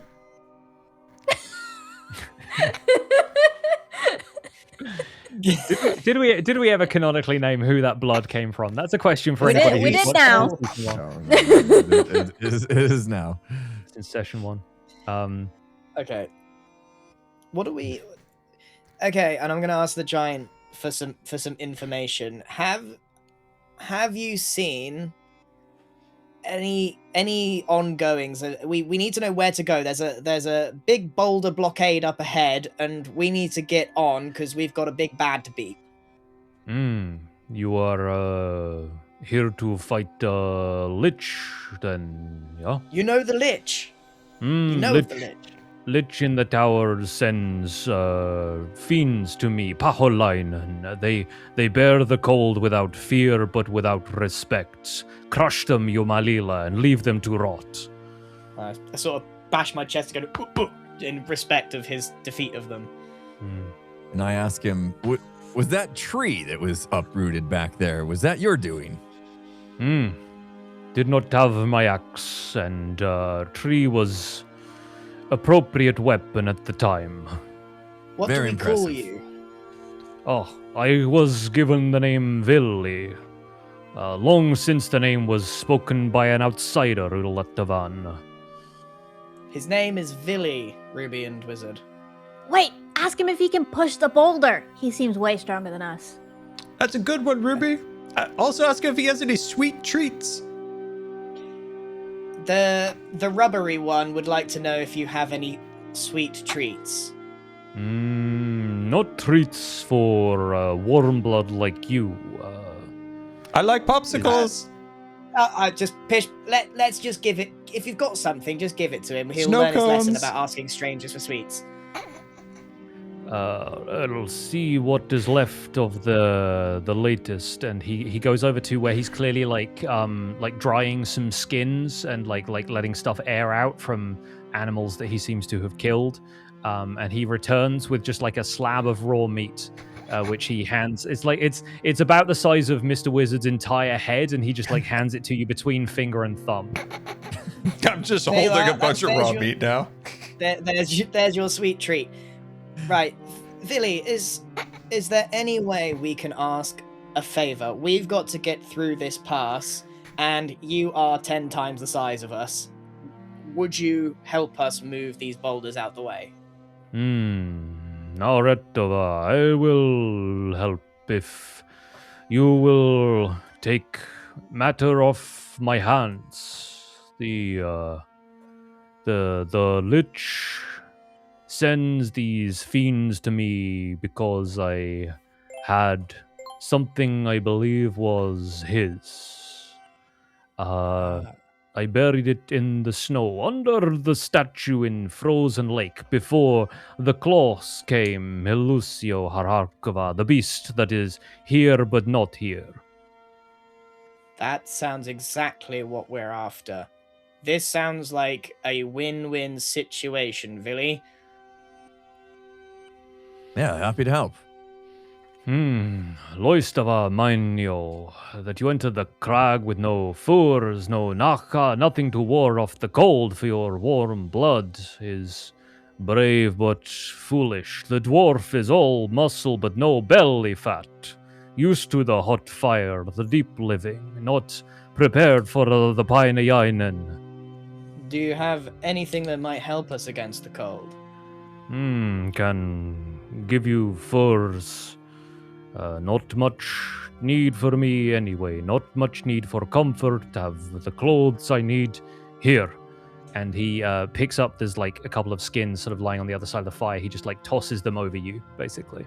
Or big, I hope it's like a big white fluffy cloak I've got. Yeah, there's at least like some kind of goat pelt and some like you've got the one sheep costume that Gret is currently inhabiting, but he takes a knife and kind of quite skillfully cuts one of the hides in half, and it splits enough for the group of you to all have something. So that can mark an end to you rolling Constitution saving throws for dealing with the cold out here. Is there anything we might offer you, Villy, apart from taking this problem off your hands? You offer me peace. Peace from Lich and peace from company of stranger. So I beat my chest again and give him another giant saying, as if the deal is done. As I say, crush them, Yumalila. Crush them, Sulukainen. Let them feel the force of your rage. With all our might. Max, quickly, please. Ask him if he would like a snow cone. He's already like making his way I towards I can assure you, George, he does not want a snow cone. I have 12 flavors. Why are they all yellow? One's orange.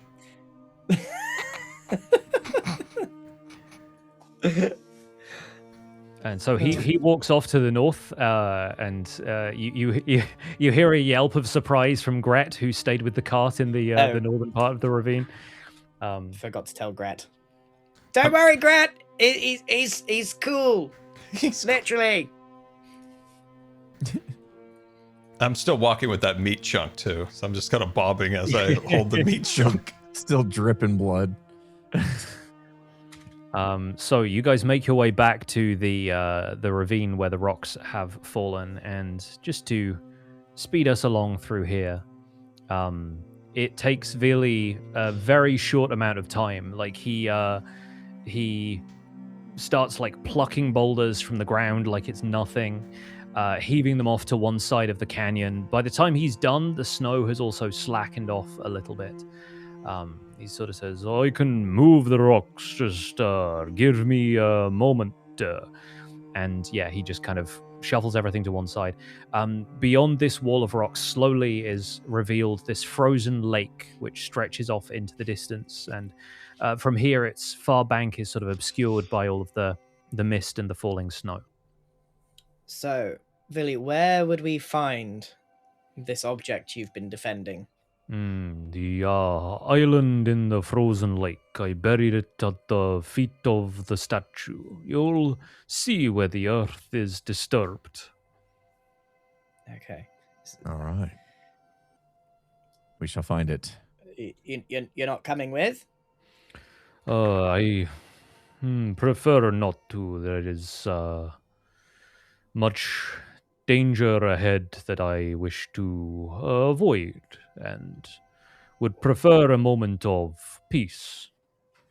If guys, I'm lowering my voice a little bit to just for the people near me. The ice giant is scared of what's ahead. Oh. Just so you know. Maybe we should leave concerning. Gus and Gret on the shore. Yeah. They're not fighters.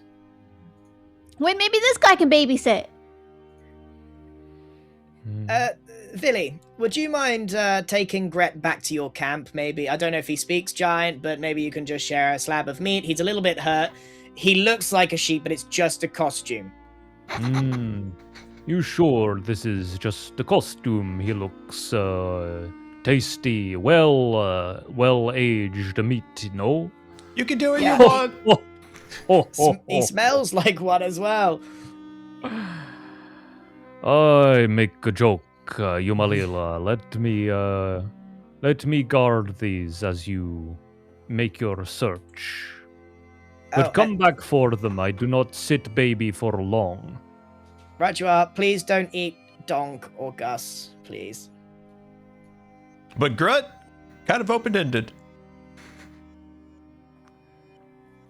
Right, so you're going to leave them on the shore, and I guess Gret is going to go back to Villa's camp. I'm hoping he could just chill with it. He's fine. Imagine that scene: a massive giant and a tiny man dressed as a sheep. All right, Mrs. Cat is coming with just because she's part of Mr. Wizard's whole deal, and we'll probably run some ads quickly now if we need to, so that we can get into this next scene. Sounds good. And I don't know why everyone feels like the ice giant is a bad guy. He's sound. Max thinks that about everybody. It pays off. Sometimes he's right. Sometimes he's not right. Clock is right twice a day. Broken clock. It does help that the two of you can speak giant. That was nice. Yeah. Always a fun roll of the dice when you encounter anything that doesn't speak common. Also, apologies to any Finnish people whose pronunciation I butchered, but I imagine that when I was coming up with this character, I was basically like, he's a combination of Ahti the janitor from Control and the voice of Christopher Lee as Saruman from the Lord of the Rings films. I was just like, mash those together in my head until it becomes an ice giant. Wonderful. Okay, let me set up props from my chat on it. You did all right. Thank you. I figure if it doesn't sound like Finnish, great. He's a giant. He's speaking a made-up language anyway. All language is made up. This is going to be a little fun. So that's all there. How are we doing on ads? 8 seconds. Almost done. Cool. 8 seconds. Mine take a little bit longer because I do the 3 minutes once an hour. Oh, you do the longer ones? Yeah, no worries. Yeah. Can everybody see the map? That's the other thing I should Yeah. check. Lovely. Okay, cool. I've left the mist on for this one. The weather is clearing a little bit more. You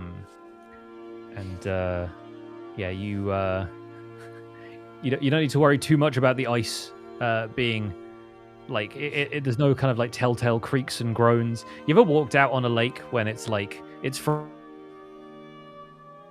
Oh no. frozen, but it's not that frozen? That's Repeat that for us, Pip. Oh, sorry. I think I had a little bit of a hiccup there. You ever walk out onto like a lake where it's like frozen but not that frozen, or like it's a little scary. Even when they're really frozen, it's kind of scary. That doesn't happen where I live. I don't walk. Yeah, no fair. I don't know. You could have been somewhere there's ice. In my hometown, there's like a bay. It's salt water, but you can drive across what would normally be like a 3-hour drive around the bay. You can in the winter just drive across on the across the water. That seems terrifying. That I is do like the Kinda idea scary. of ice skating without paying rink fees. Yeah. Now, there's a river, I think, it's canals in the Netherlands, isn't it? Where they like, if they freeze over during winter, everyone just like goes skating, and there's like a massive like ice skate you can do through like half the country. Anyway, with that in mind, you step out onto the ice of this frozen lake. You feel a little unsteady, but the ice is solid. It is more or less like walking out onto stone. And speaking of stone, you spot more of these brick formations rising from the surface of the lake, kind of similar to the ruined building that you saw Vili making his home in. But these ruined walls of this building kind of jut from the ice. And at its center, there is a raised island of snow-dusted land with a pair of trees growing from this rocky outcrop. There are walls on this island too, and you can distantly make out the form of a statue. But around it, slightly closer, there are these floating forms of 4 spindly creatures with limbs like icicles and translucent bat-like wings. They remind you of the creatures you encountered in the tomb where you fought the nightmare. But where those were mephits made of clouds of smoke and ash, these seem to be their icy cousins. They're just sort of floating around over there. They have not noticed you yet. But in the case that we want to decide what everyone is doing, I'm going to start an encounter, and we're going to roll initiative. Okay. Guys, they look friendly. No, not this time, I think, Max. Do you want me to throw a knife at him and see?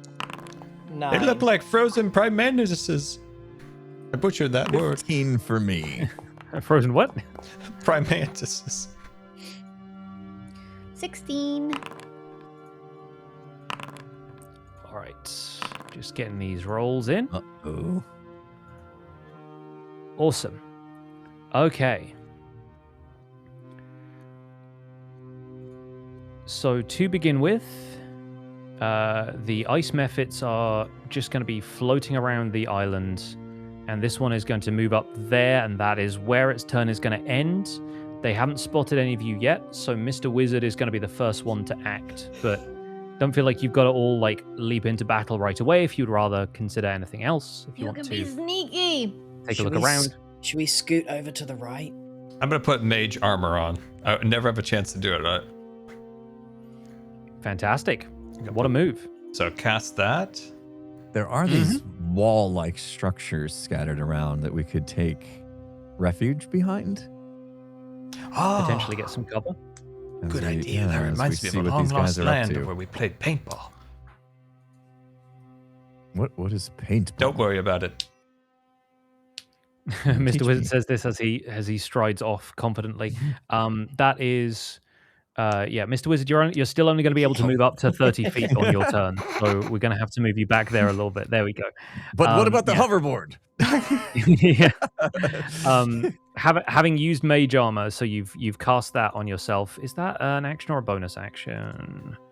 Okay, that is a full action. Yeah. So you coat yourself in this sort of like magical shimmery armor, and your armor class has been adjusted. That's all good. And so you move out onto the ice. Ruby is gonna act next. I would like to. Can I in combat be very stealthy and move up to this wall? You can absolutely roll me a stealth check if you want to try and get close really without them close. I don't want them to spotting see you. me. Okay, I'm gonna move up there and stealth it. Mm-hmm. That is a 23. Okay, cool. I think you stay low to the ice. You kind of hide in like this bank of fog that is rolling through, and you're able to like dexterously make your way up there without any of the ice mephits noticing you yet. You kind of hide in the So careful. in the So shadow of this careful. wall. All right, bro, dude. I am wearing chainmail armor. I don't think I'm going to be as stealthy as Ruby if I tried. So I will move up, but not as close to hopefully not alert them. Mm-hmm. So I'll pop over here. And seeing as though I don't believe they've spotted us just yet, I will just hang out. Okay. These next two ice mephits are going to be sort of patrolling in this area. It feels like they are maybe looking for something, but they don't really seem to be searching with any great, like, gusto right now. Max, you're up. I'm going to move here. And I'm going to cast Spiritual Weapon because I haven't been able to do it. Oh, fun. This is going to be another one that lets you place a... summons. Yeah, click on that and try and put it down on the board. If you can't do it, I will try and do it. Well, That's cool. I don't know where... I clicked it, but nothing really appeared or anything. Okay, cool. There it is. So the little token next to you, that is your spiritual weapon.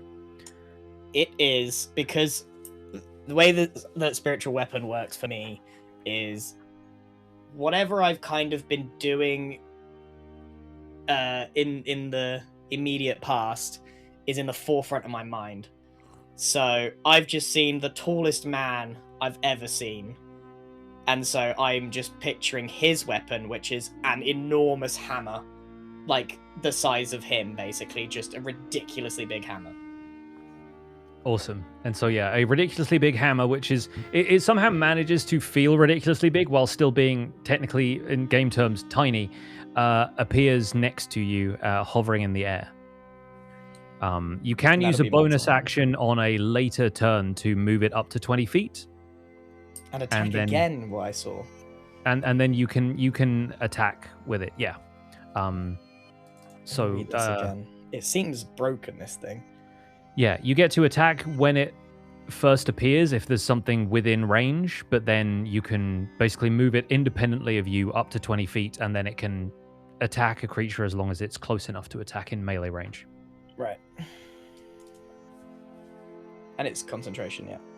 Yes. So, yeah, unfortunately, you can't use Bless and this at the same time, is how that works. I'm done blessing these losers. It's time for a bit of wham-wham. He's done blessing. All right. Is that everything for Max?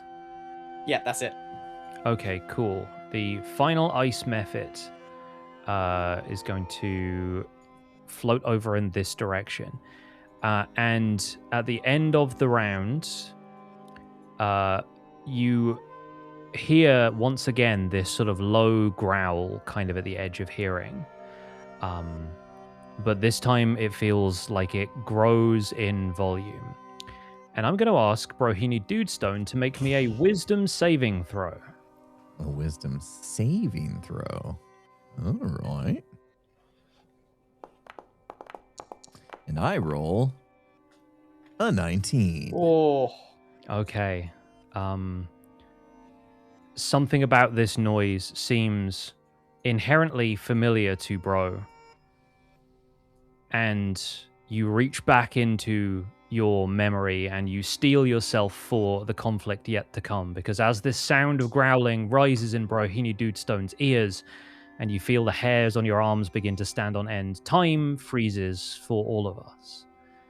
And Brohini Dudestone is 5 years old again, still knee-high to a sparrow, listening from the doorway to a balcony inside the private dining hall of Smolderhold as his parents argue in the room below.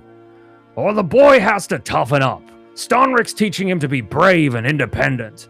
It's not Stonrick I'm worried about, Braggart. It's that thing you insist on mounting above our mantle. Why, oh, why don't we take it down?" As young Bro gathers up all his strengths and prepares to look into the room, please make me another wisdom saving throw, but this time in the role of young Bro. All right. Come on, young Bro. What do you got for me? We've got a 16 this time. All right, all of that teasing from your brother, I think you have tried to muster up the courage to look across the hall and see this thing that has been literally haunting you for a while.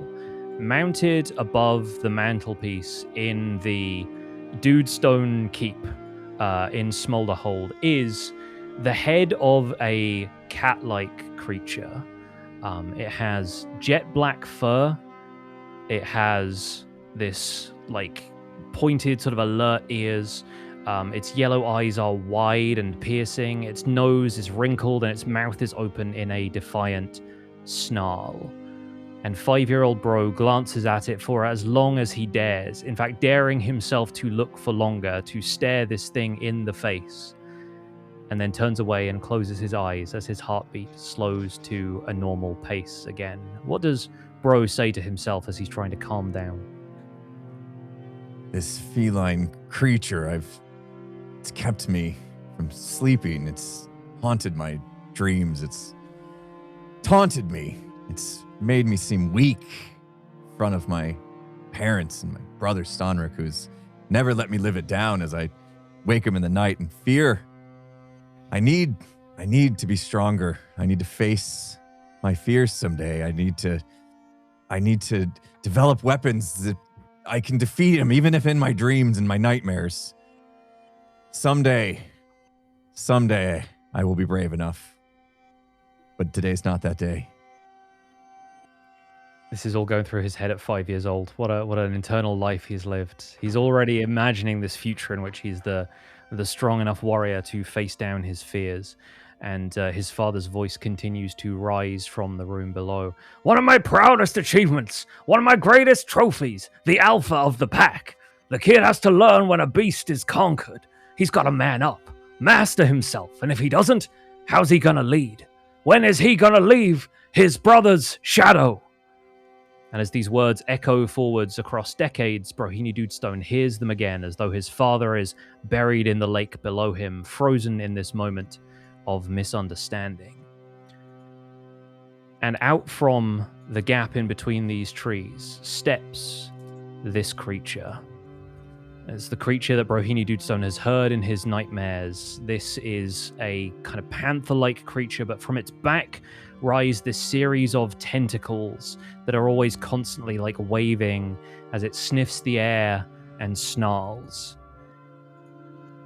And it's going to leap forward, and I need to put on some more appropriate battle music. Here we go. Should have blessed. I should have blessed. All right. This thing is going to take its turn. It's going to rush forward. And let me see how much movement it has, see if it can reach. There we go. With a speed of 40 feet, it rushes at Brohini Dudestone, and he stares death in the face head on. This thing is going to make 2 attacks. First, it's going to attempt to rend him with its claws.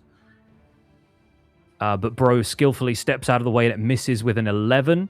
And then the tentacles on its back are going to lash out. And once again, Bro is able to sidestep out of the way. So yeah, you're sort of dancing on the ice with this thing.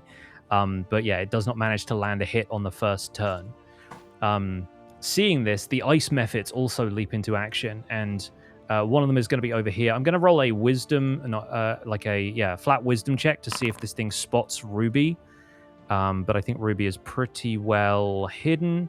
Yeah, cool. So I think this is going to miss Ruby and is going to fly straight towards Mr. Wizard, where he is pretty obvious over there on the ice. It can reach 30 feet, and from here, it's going to use its Frost Breath, which is going to cast in a 15-foot cone towards Mr. Wizard, like so. So, Mr. Wizard, I need you to roll a Constitution save, please. All right, here we go. Wait, hold on. Where's my character? Okay. Oh boy. Okay. Yeah, I got this. Yep, I know where it is. Yep. Yep. Got it. Yes. Of course. Found it.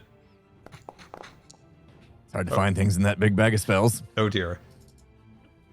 There we go. Fantastic. No, the furs have managed to brace you against the only a DC 10 Constitution saving throw. So yeah, you managed to. It was an 11. You hold up your robe and this new cloak that you have gotten from Vili, and you are able to shield yourself against this cone of cold. So you're only going to take half damage, and that's going to be a really low roll. So Mr. Wizard takes 3 points of damage. Okay. I only took damage for the first time in the last one. Do I go to hit points and then? Yes. Go if you -3? click on hit points, and you can just do -3, and it should subtract them. Okay, like there that. it goes. Sweet. Perfect. Okay. You did it. I'm getting used to taking damage. Fantastic. It is now your turn. Oh, I'm gonna burn this thing. Burning hands, straight to the face. Hold on. Awesome. Don't you want to move so you can hit Oh, both yeah, you of could them? maybe get both. Or Oops. maybe you'd hit me. Geez. Oh, jeez. No, me. I'm sure if he positioned himself here or something, he can do it. Right to the face. Okay. Good idea. And then cast. Wait, why do I keep opening my? Try Just a hair. try and negotiate not hitting Bro. Yeah, that'd be good. Okay. Pretty I sure have truly messed this up, Pix. Kind of grown partial to my Let beard. me, I'd like to keep it. let me see if I can finagle that. There we go. Okay, That's that's looking better. about right. Might lose At the le- tips of my hair, but it's close enough. I know what your intent was, and you have a chance of hitting another creature in the process of this, because the feline creature, which I will tell you is called a displacer beast, is right there. I don't know if Bro knows its name. He just knows it by reputation. No. So fantastic. That's going to be a dexterity save from the Mephit here, who has a little bit of dexterity. We'll see. We'll see how it does. Oh, it rolled a natural 1 for a total of 2. So that's going to be incredible. And we'll have Mr. Wizard roll damage for burning hands as I roll the dexterity saving throw for this guy. Okay, damage is coming. Oh, Big money. dude. Big money.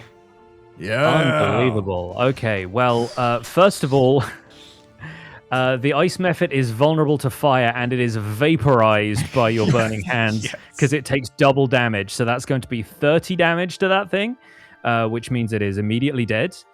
And the creature that is currently staring balefully at Brohini Dudestone is also going to take 15 damage as this rocket of fire streaks past Bro's hair, almost singeing his beard, but manages to, engulf the beast in front of him in flames. I call out the Max.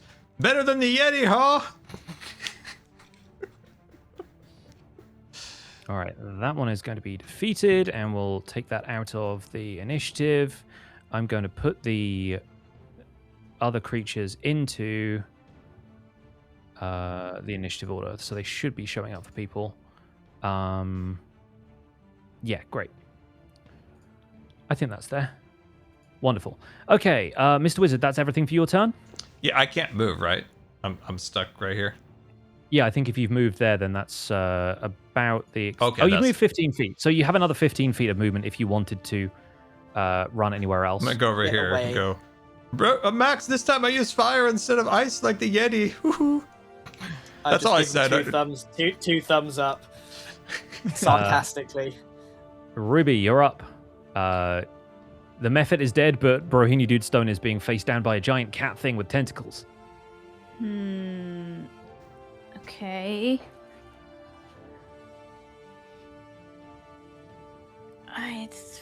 Do I do what I normally do, or do I try my cantrip? I feel like I should just do what I normally do. Is it worth you taking out the other ice methods?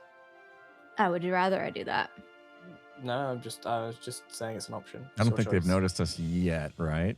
Have they engaged? I mean, they're gonna notice the giant. They will after this ruckus. Oh, don't worry. I'll pop them like popcorn. Woohoo. I don't have advantage on those ones though, and I do with Bro on this one. True. If I could sneak attack. Go for it. Dagger him up. Hasn't failed us All yet. right. Well, I will attack with my psychic blade. This All right. cat thing. With advantage, hopefully, because Bro's close. Yep.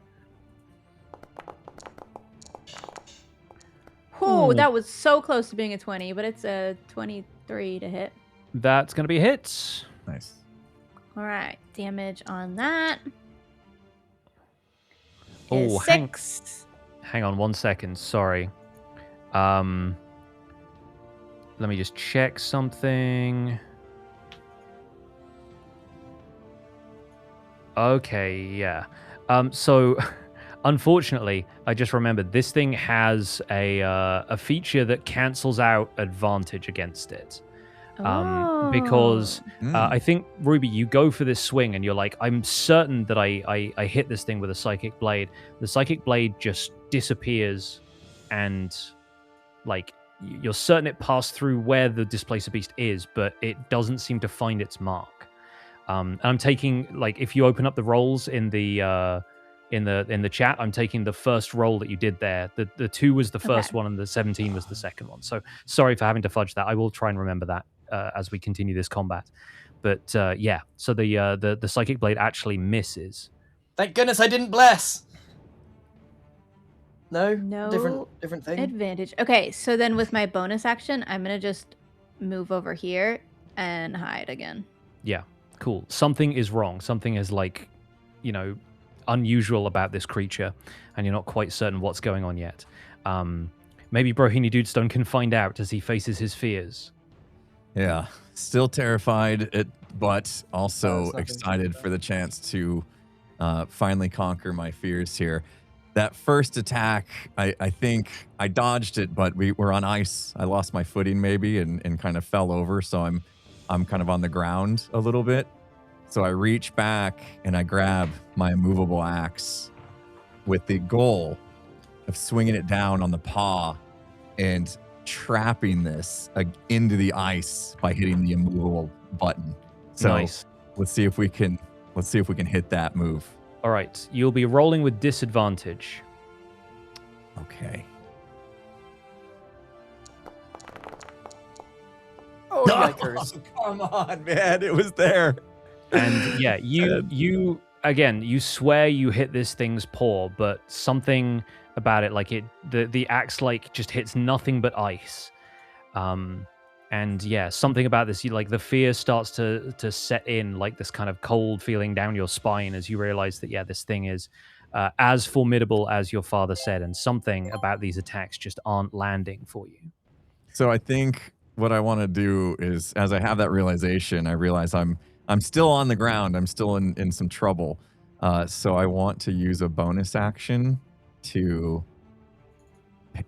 parry. Is that how I get out of there? You can use evasive footwork. Parry would be if you're Footwork. attacked by something. Yeah, I'm going to use evasive footwork to disengage. Great. Okay. So that means you can move away from this thing without it threatening you and attacking, getting attack of opportunity. Or with this, is it 30 again? Yeah, you can move up to 30. And I think I'm gonna skirt around it and kind of go over this way. Oh, I didn't move. Yeah, sorry. I think it's preventing you from moving through the creature. Try there and Okay, then like Yeah. there. Was that what you wanted? Yeah, that'll work. Cool. Somewhere You're there. just leaving me out to dry. No, we're spreading out to kind of so he You're doesn't know super where to strong, look. Max. And plus, it's I'm the- friendly, right? I'm the only one that got hit. No, It's no, friendly. the other ones are friendly. This guy's not. Also, bro, remember you can roll your AC bonus from the link in the chat there as well, because you need to, as part of your evasive footwork, you basically get to be on guard and get bonus armor for the next turn. Roll AC bonus. Okay, thank you. Ooh, that's not bad. All 7. right. Yeah, we're gonna apply that.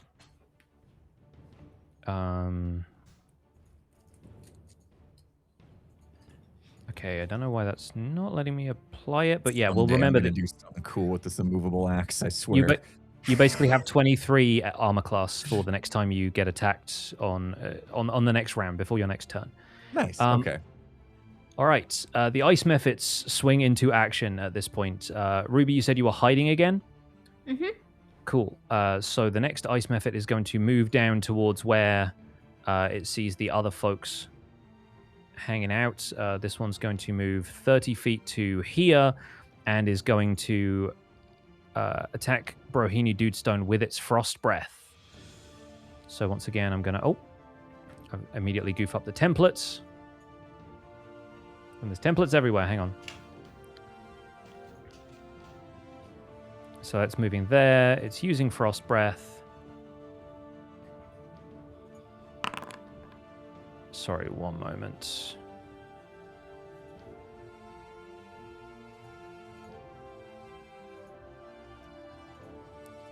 Okay, and it's going to breathe on you in that direction. So, bro needs to make me a Constitution saving throw, please. Alrighty. And we've got 9.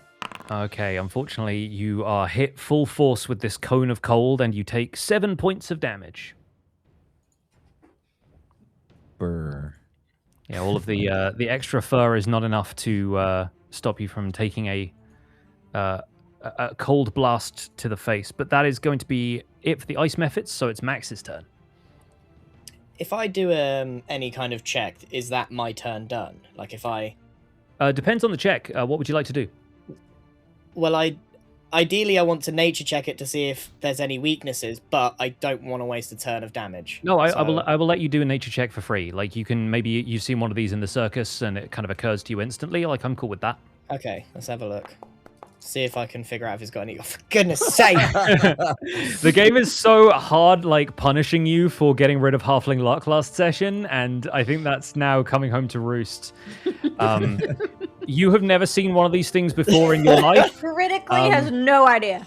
You're pretty sure. Like you rub your eyes and you're like, "Is that Mrs. Cat? She looks bigger." And then yeah, that's more or less it. Guys, it's a big cat. All right, I'm gonna move away from this guy. Okie doke. Wait, let me read my thing because I've got goodness, spells, spiritual weapon. I just need to look at the wording. You can move the force up to 20 feet and repeat the attack against a creature within 5 feet of it. So I think I'm going to do that first. I'm going to take my giant hammer and move it next to the displacer. I can't actually move it as a separate thing. It's just okay. there. Like I can. There you go. And I'm going to shimmy wham that wham. over. Okay, cool. I So don't know how to roll this damage. Do I have to click spiritual weapon again? No. I think you might need to, yeah, and it will tell you on there. It just says cast spell. Okay, give me a moment and I'll see if I can find it in the chat. This is one of the problems with the way Foundry handles this spell, I think.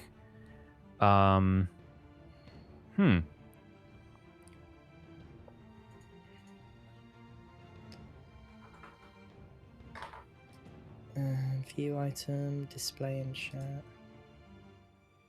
Yeah, I don't know where that attacks from. Hang on. Yeah, it doesn't give me anything. 1 second. I need to move the guy so that I can get back to this guy. Create scroll. He was in the same space there for a second.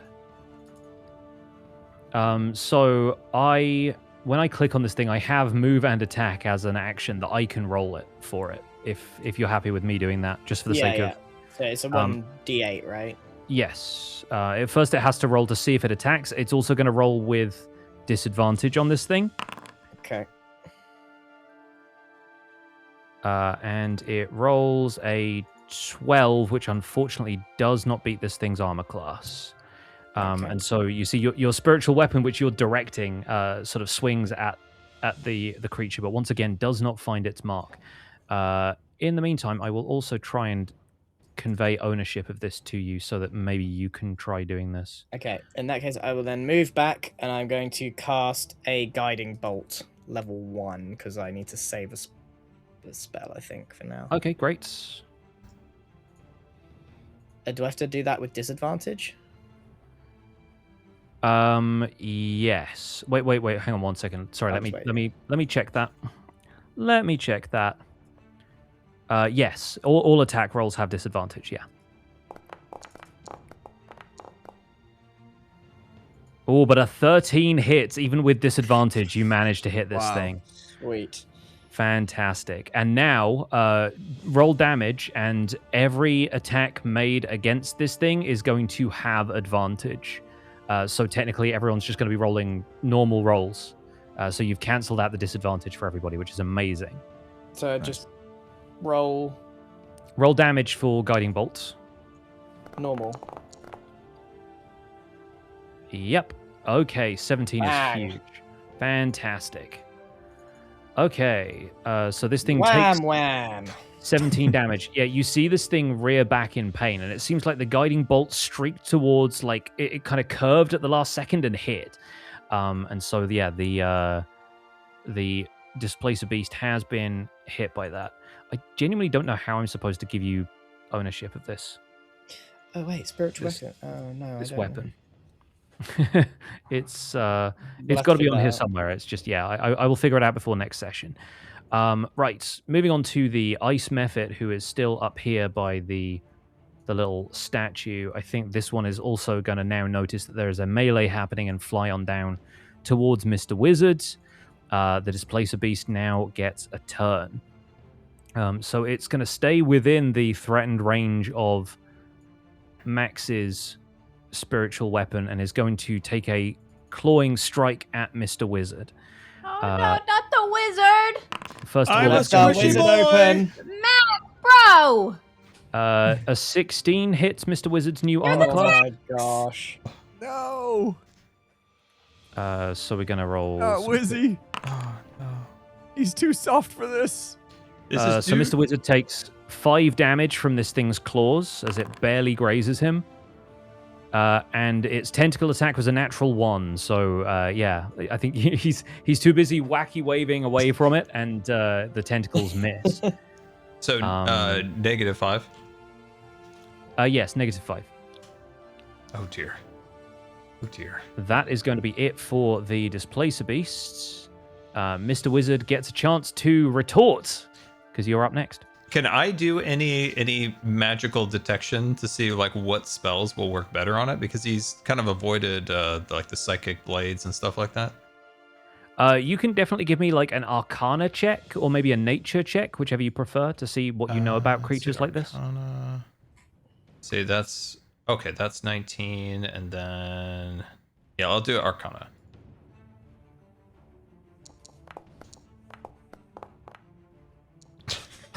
Our rolls today, man. Man's got such high intelligence that he rolls a 2 and he gets an 11. That's wild. Yeah, like whatever. This thing seems to have some kind of like natural illusory property about it, but you don't really know what else you can do about that. It doesn't seem to be like naturally immune to any form of magic. It's just that people are having a hard time hitting it because it seems to be kind of like this weird sort of almost like shadowy form of itself. Okay, I'll just burn it in the face.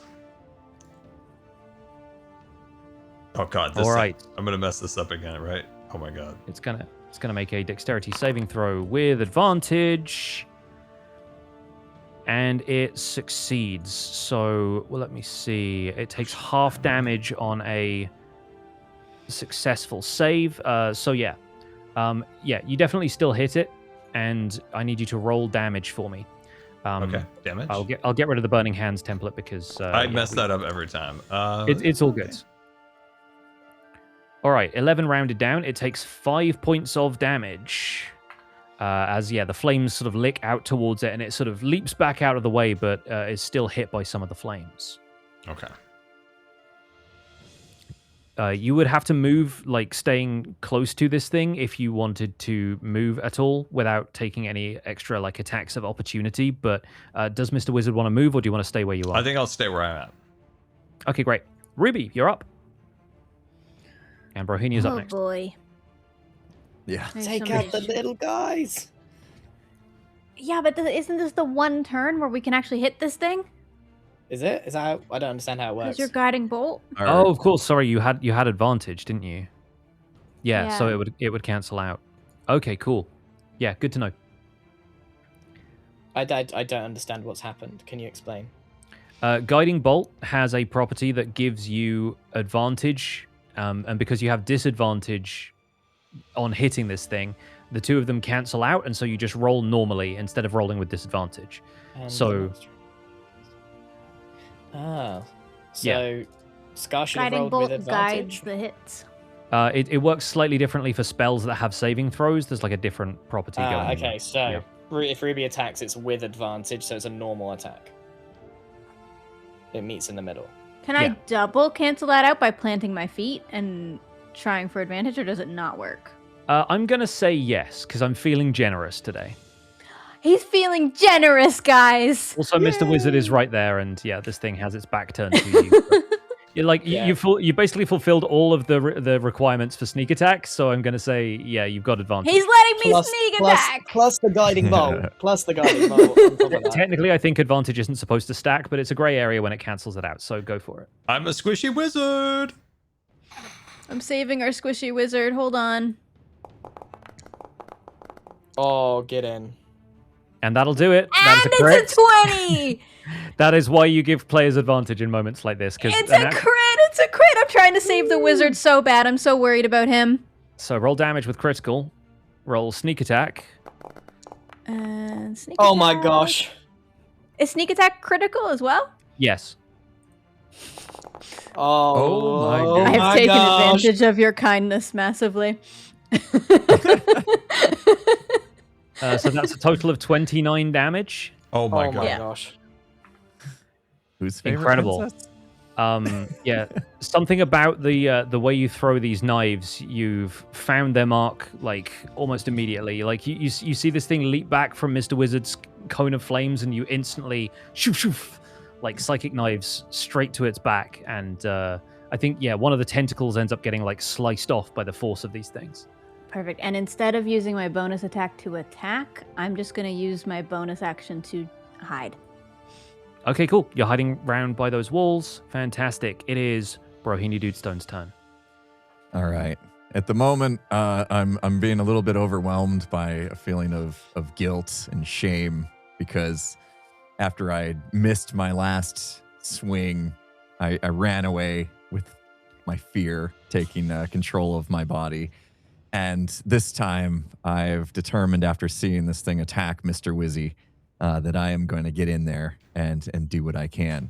I do remember that I have a special ability to do a commander strike, which is the ability to use somebody else's weapon. And after seeing Max have some success with his special weapon there, am I able to use Max's special hammer that he's got there as part of my attack?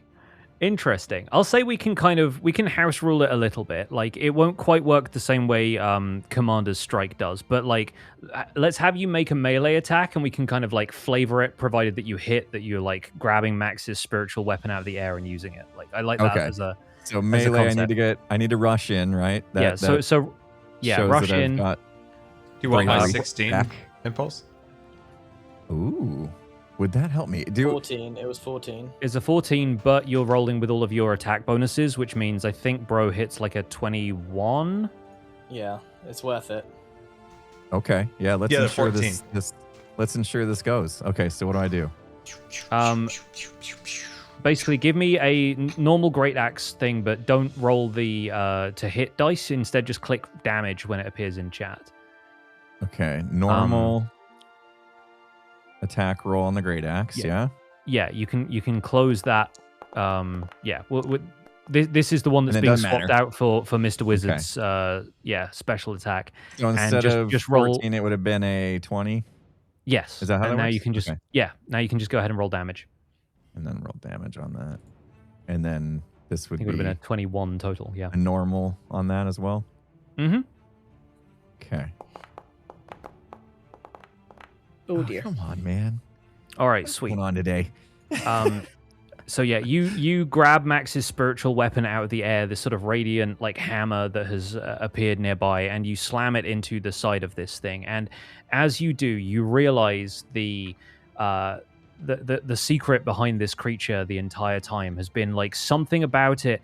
It's like you've got to swing a little extra because this creature is projecting an illusion of itself that is actually about 5 feet away from where it is. Like the actual creature is kind of cloaking itself nearby and projecting its own image. And suddenly you recognize what your father recognized all those years ago when he took one of these things down. And the reason he was so proud of hanging it above the mantle in your home was that these things have a secret that he figured out. And now that's ancestral knowledge that's somehow been passed down to you through this encounter. And you feel like for a moment there, in the middle of this combat, you see eye to eye with your father. That is 7 damage to the Displacer Beast. It is looking like it's on its last legs, and with the help of the team around you, you feel confident now that you can take it down. Is that all for Brohini Dudestone's turn? I've got some lusts now, I think. Do I have... Okay, does Commander Strike... That's just a maneuver, right? Does that didn't use up any of my combat superiority, did it? We're going to say no. We're just going to like flavor it like you attack normally. Can I do an action surge and have a second? You can absolutely do an action surge, yes. Okay, I'm going to do that. I'm going to use my action surge. I mean, this is me facing my nightmare. I got to go for it. Yes. And with that action surge, this time I'm going to use my immovable axe against it. Awesome. And hope for the best here. Here we go. There we go, baby. Oh god, that's hitting. I needed that. That one's hitting. Okay. Go ahead and roll that damage. 25. Let's get some damage on this thing, please. Big money. I need this. Big money, Bro, big money. need this. Oh, I mean, no. it's something, but it's okay. We'll 8. take it. We'll take it. You pin this thing's corpse to the ice, Yes. and as the rest of you watch, you see this thing like kind of shimmer and fade, and then Brohini Dudestone has his axe pinned about 5 feet away from it, like behind this thing's back legs. Another one just kind of comes into view as it crumples to the ground, and it seems like the Displacer Beast is felled. And for once again, time stands still for a second as we flash back once again to another scene from Brohini Dudestone's past. He is 15 this time, and he is blindfolded. He knows exactly which room he is in. Room has a high domed ceiling. There are pillars at 12 points around the circle, flagstones on the floor, 3 exits. His parents picked this room because it echoes. Something about the curvature of the ceiling reflects the sound in these unpredictable ways, making it impossible to tell where they are before they strike. They are sparring, and his parents are pushing him. His bruises are barely healed from the last time they trained together, and he's anticipating more before they are done here. His mother's voice comes from the right, or is it the left, telling him to focus, and then the impact, the dull ache of a practice weapon knocking against his ribs. Air leaves his lungs. And then there's this buzzing feeling underneath his feet, as though the stones of the floor are singing to him. What does Bro do? All right. With Bro's senses that he's been developing, he can feel his father's presence in the door to the right. And he steps forward and lunges and swings towards where he believes his father stands. And even as his parents pushed him forward, trying to nurture a thick skin for their second son, even throughout all the mockery and pranks his older brother visited upon him, Smolderhold is his home. Smolderhold is his kingdom. And Stonric might be the heir to the big chair, but Brohini Dudestone has inherited the spirit of this place, and the stones speak to him. And right now, the spirit of this place is saying, your father is swinging from the right. Dodge under his arm, and you'll have beaten his guard. We flash back to the present moment, where Brohini Dudestone feels, through that tremor sense, something else moving under the ice. Oh, bruh. We're going to stay in initiative as something new enters the combat by burrowing up from below the ice near where this action has happened. The 3 mephits are still in play, but a new challenger has entered the field. This enormous, like worm-like creature, and you can see it has it has these like almost like pulsating heat scales near to the top of its head, like explodes out from the ice, kind of showering the area around with ice. And this young, I've no idea how to pronounce this thing, Remohaz, has entered the initiative. Let me roll for that real quick. And we're going to drop it into initiative order. The mephits are still up. That is the end of Brohini Dudestone's turn. And one of the mephits is going to go before this thing does. So the mephit's going to rush forward and attempt to once again throw a frost breath at Mr. Wizard. So I will need... Oh, hang on. Sorry, I've scuffed the template again. There we go. I will need a Constitution saving throw from Mr. Wizard, please. Oh, guys, it's actually baiting. That's going to do it. So you'll only take half damage from this. Mr. Wizard takes 4 points of damage as this cone of cold. Oh my god. I am starting to lose some health here. What are you at, Wizzy? I'm at 14. Okay. Let's take out some of these little guys. All right. The new challenger has entered the field. This thing worms its way over, crossing the ice, and is going to bite Max Blunder. No! An Good job, 18 Max hits isn't max, scared. right? 18 hits max. Yeah, I'm 15. Okay, cool. This thing is going to deal...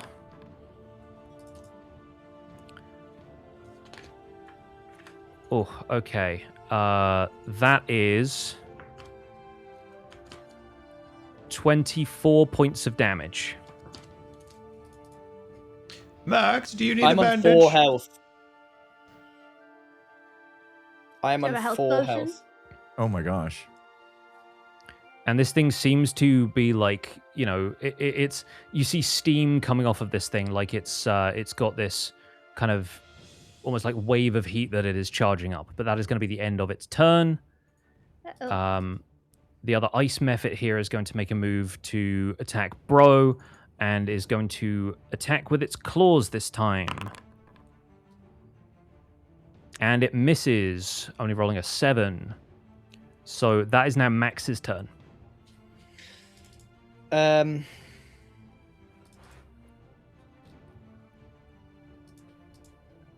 If I just run away, that thing's going to take a swipe at me, right? If you don't attack, I yes. think you can I mean, disengage, right? You can disengage. So as But long I as you don't need to. I'm going to use my bonus action to magically teleport away and take no risks. love that. Whoosh. So that's And then your Max. cloud. What's it called? Cloud That's my step. cloud jaunt or whatever. Cloud jaunt. Yeah. Then I'm going to move an extra. Can I move an extra 30 feet? Yes. Yeah, you can. Yeah. But hold on, let me think about this. When you use an item, how is that as a bonus action? So I can't do that. But I can use a spell. You can. Let me just see. Let me just weigh up. Cure wounds. I can only do that for one person. One thing that you can Creature. touch. Yeah. One thing that I can touch, including me. Count for yourself. Yeah.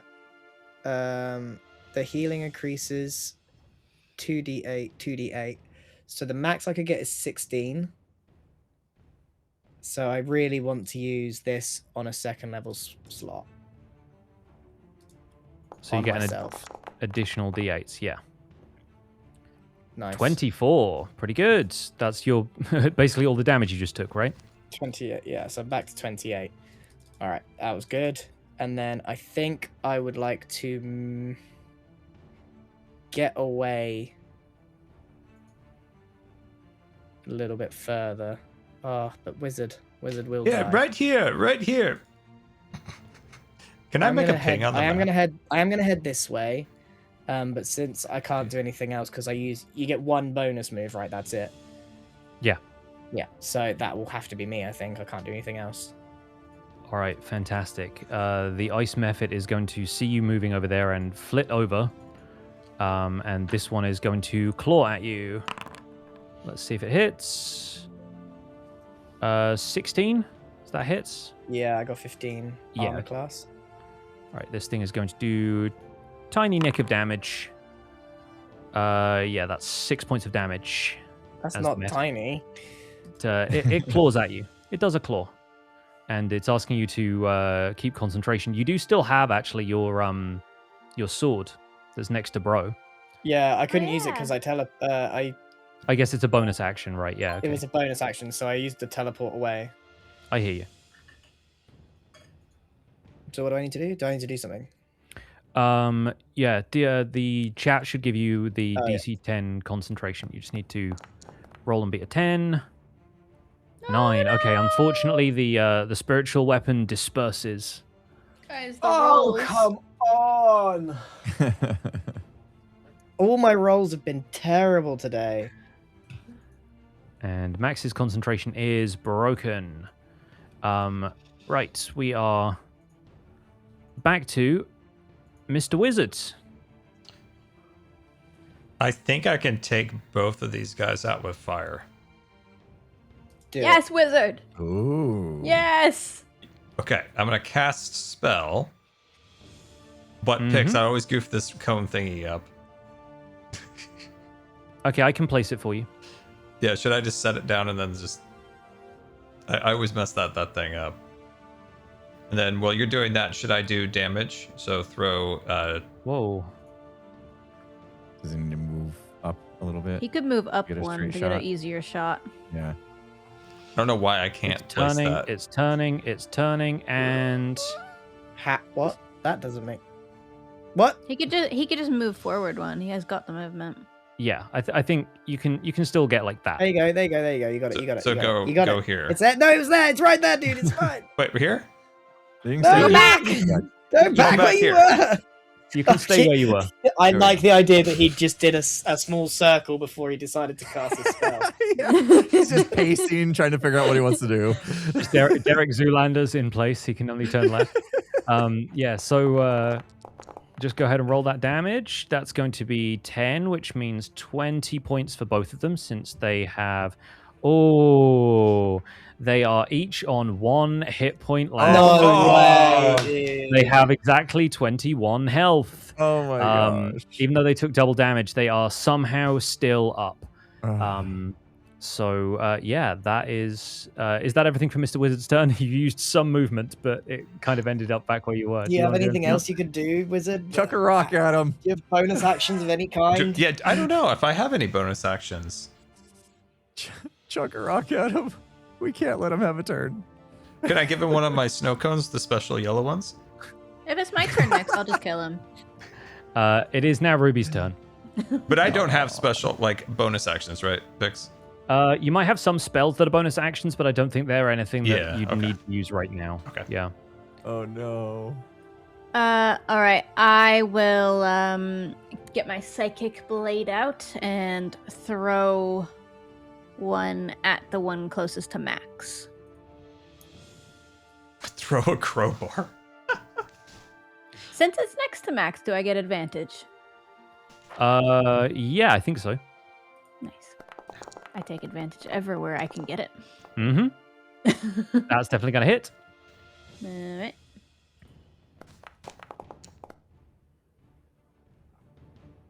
Nine. 9 damage. Nine. It goes poof. It One disappears down. into a puff of ice. You're welcome, Max. Thank you. I will then use my bonus attack to aim at the one next to Scar. Please hit. Oh my Uh-oh. god. Uh-oh. 9. That misses. Oh, come on. My bad. Just And I'm just poke gonna it in move. the eye, Wiz. I'm just gonna move here. That's it. Brohini Dude Stone, a new challenger has emerged. You also have an ice mephit right in front of you. And then this enormous worm-like creature has burrowed its way up from under the ice. Okay. I feel like I'm going to take on the immediate threat that's closest. And we'll get to the worm in a minute.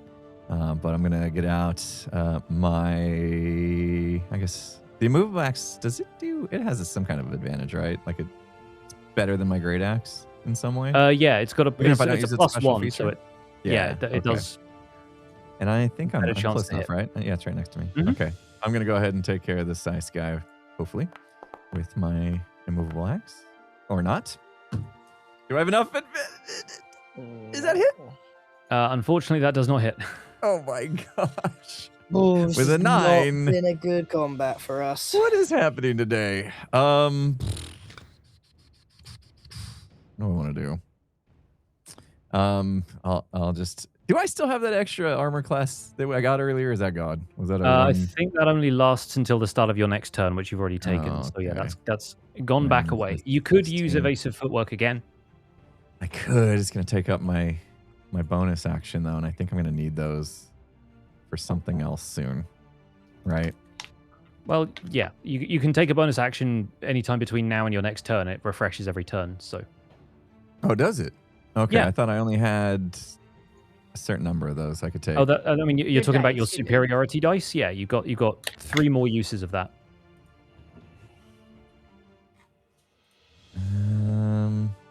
Yeah, right. And if I did evasive footwork to kind of back off, then it would use one of those, yeah? Yeah. Have you got I'm anything going where to you stand can- my ground. I'm just going to stand my ground. Okay, sounds good. The ice mephit next to Mr. Wizard is going to attempt to claw him. And that definitely misses. That's all it gets to do. The young Remoraz, Dr. Drake Remoraz, is going to make its way over to Brohini Dudestone and attempt to bite. This thing has a pretty hefty bonus, but that still fails just. Yeah, you see this this sort of like heat, like aura that's rising off of it, suddenly emits this huge burst of damage to anything in its vicinity. So that is going to mean that Bro still takes 12 points of damage. Jeez. And this sort of like 5-foot burst of flame comes out. You guys are getting beat up. Immediately evaporates the ice mephit because it takes double damage from that. So that would have been 24. So the ice mephit is gone. Yeah, but this thing has just like engulfed the surrounding 5 feet around it in flames. All right, that is its turn. That ice mephit is dead. Max Blunder, you're up. Okay.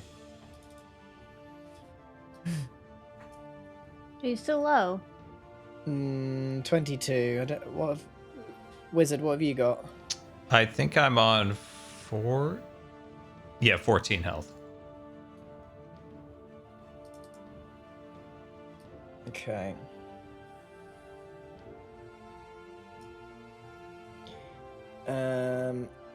I kind of want Ruby to... So I'm gonna bonk this guy with a mace, I think. Okie doke. Roll that damage. That definitely hits. And then need to hit damage then. Mm-hmm. There He it is, did. damage. He did. I mean, it doesn't matter what I hit, really. Right. Bonk. All right. The final ice mephit dies, and as it does so, it uses its special ability, Death Burst. Oh What? my god. I need Max and Wizard Why does to this make one me have that? Constitution saving throws. They should all Is have it done it, 'cause technically melee? speaking. I just wanted to make it more fun that the last one did it. Oh, okay. Well, at Okay. least I got an extra 2 points there. Yep, you guys both succeed, so you'll only take half damage from this. It won't be a lot of damage. We both just went. You both take 4 points of cold damage. Oh, jeez. Thought we took Brr. nothing. Oh my god. As this burst of ice, shoots out of this ice mephit and it disappears into the snow and blows away in the wind. So it was And you 4 are left- damage. 4 damage, and you Yeah, are left with right. just a very dangerous worm. I don't ask for permission. I grab Mr. Wizard and pull his head back like he opens like a tin can, and I pour my 1 potion of healing down his throat. Love that. All right. So roll potion of healing. Big money. Not bad. It's not Mr. much. Wizard regains 7 points of health. And I make a ginormous burp. Oops. Incredible. I know. Okay, yeah, so add 7, Scar, and let's get ready to rumble, because Mr. Wizard is up next. Yes. Oh, feeling very vitalitous. Vitality? Thank you, Max. All right, I am going to whack this thing with my powerful mind spike. Oh, I love that. That gonna- sounds good. Cast mind spike. Wait, do I? Okay, this thing is going to make a wisdom saving throw against Mind Spike. Oh, and it rolled a literal 2. Yes. So that's going to be full damage from Mind Spike. Roll that damage, Scar. All right, here comes the damage. Where's my wand? I lost my Big wand. There it is. money. Was your wand in your shirt? It was. It kind of Oh, wait, I gotta migrated. There we go. Oh my goodness, 18 damage is huge to this thing. Yeah, this thing immediately like reels in pain as this psychic spike happens to it, it now receives the spiked condition. So you always know the target's location until the spell ends, but only while the two of you are on the same plane of existence. Fortunately, that applies. So yeah, yeah, apparently this thing cannot become hidden from you at this point, which is an interesting property, which we might end up using. We'll see. Is that it for Mr. Wizard? I extend my hand for a fist bump with Max. Max fist bumps it, but it's just the sleeve. he's learned from the Displacer Beast. You should move back, though. Where should I go? Yeah, you should run. Behind me. Hi, Mrs. Cat! Yeah, Mr. Wizard goes off to see what Mrs. Cat has been up to, maintaining a safe distance, it turns out. Ruby, you're up. And Brohini Dudestone is right next to this thing. So, yes, you do have advantage. Stayed there for a reason, Ruby. I like clamber up on the top of this wall that I'm next to, and just with the biggest smile, I'm like, I'm having a great time. Are you guys having a great time? No. Super fun. I've not Hurt been a little hit bit. one time. I just keep hiding and throwing knives. My toes are The cold. rogue is happy. I'm down to 17.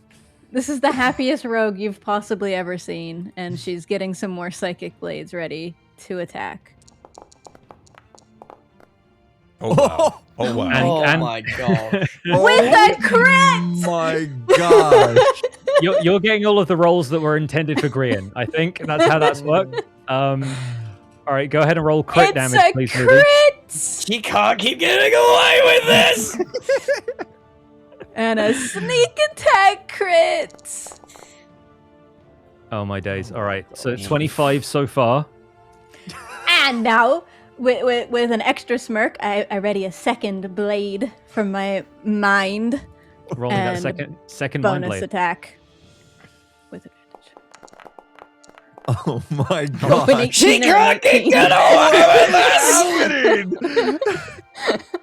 Yes, that hits. Not Can a you crit this time, imagine but if that crit a second time? stranger things have happened, but it would be a turn up for the books. Yeah.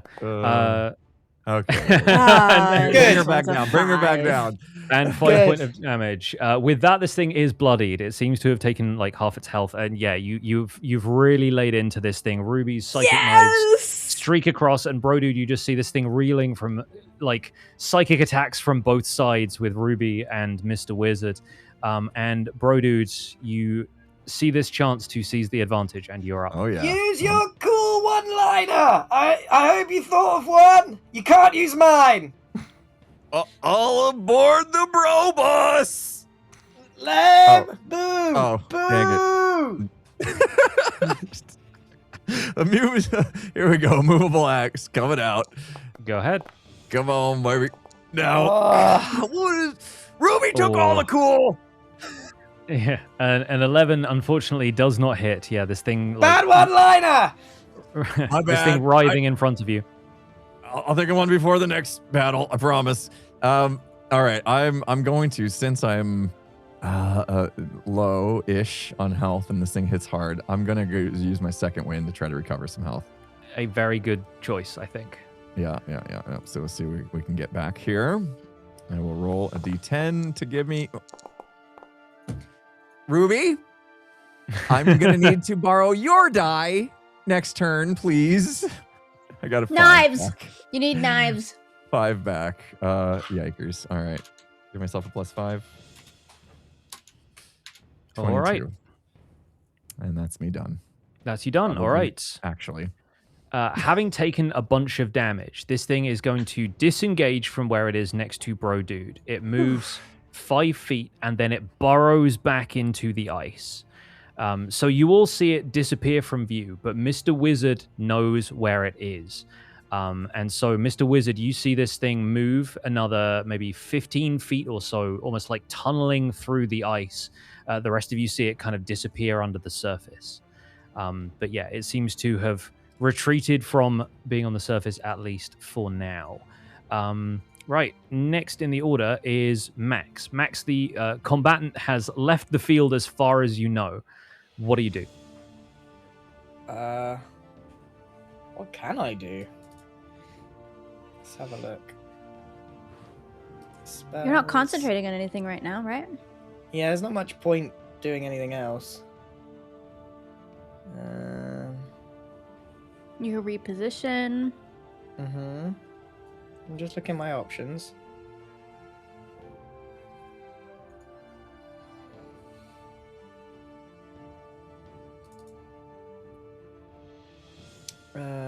Okay, so I kind of want this Bro's episode. I want Bro to have a good time. I could use a little bit if you're thinking about it. All right. Give him a hug. I'm gonna go and use. Okay, if I use guidance, will that until the spell it keeps? Oh, it's an ability check. How do I boost him? That'd be bless, wouldn't it? That would probably be bless, yeah. Yeah, I'm gonna bless up my boy. All right. All right. Who else are you going to bless? Me and Ruby. All right, cool. But I'm also gonna whisper the one-liner into Bro's ear. Okay, yeah, go. Check Discord. Oh. There you go.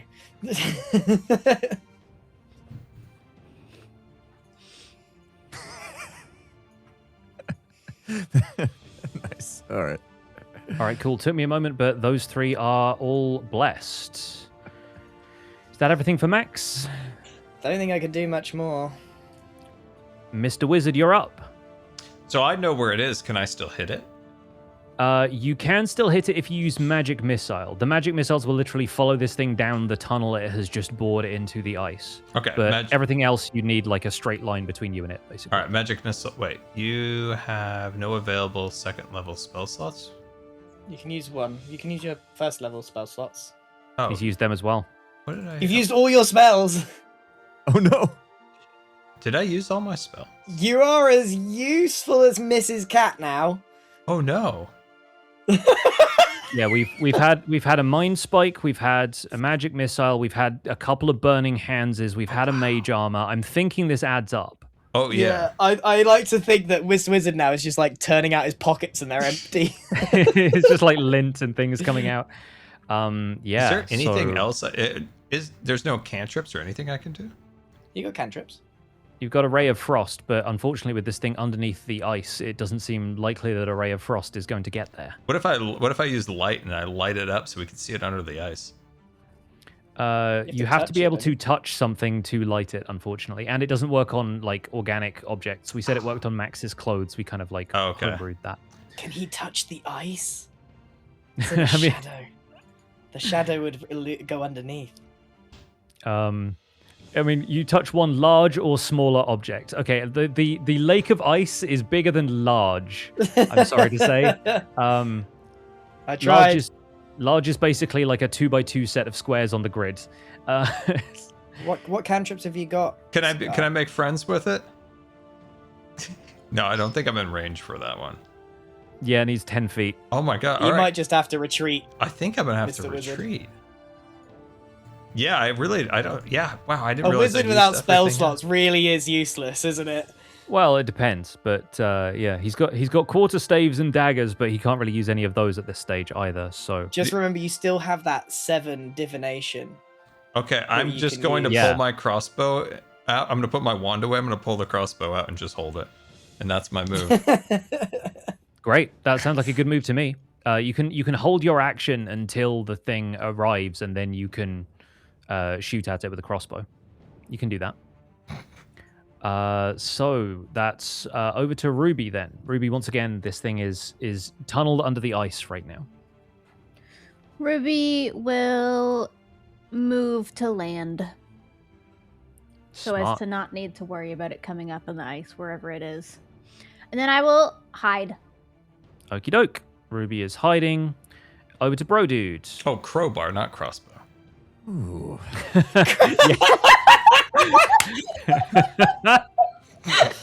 That is a huge dyslexia moment. Well, I did wonder why has he got a crossbow, but strangely didn't question it out loud. Yeah, the two are so easily confused. To be fair, he could have had a crossbow in his bag of trinkets the whole time. You wouldn't know. Well, exactly. I was like, well, of course it makes sense he's got a crossbow. Why wouldn't he have a crossbow? He's got everything else in his pocket. Anything, and we'd go with it. He's got a blimmin' ladder on his back. Yeah. Okay, bro dudes. Anything you want to do before this thing pops back up? Sure what to do with myself Can you use here. tremor sense or anything?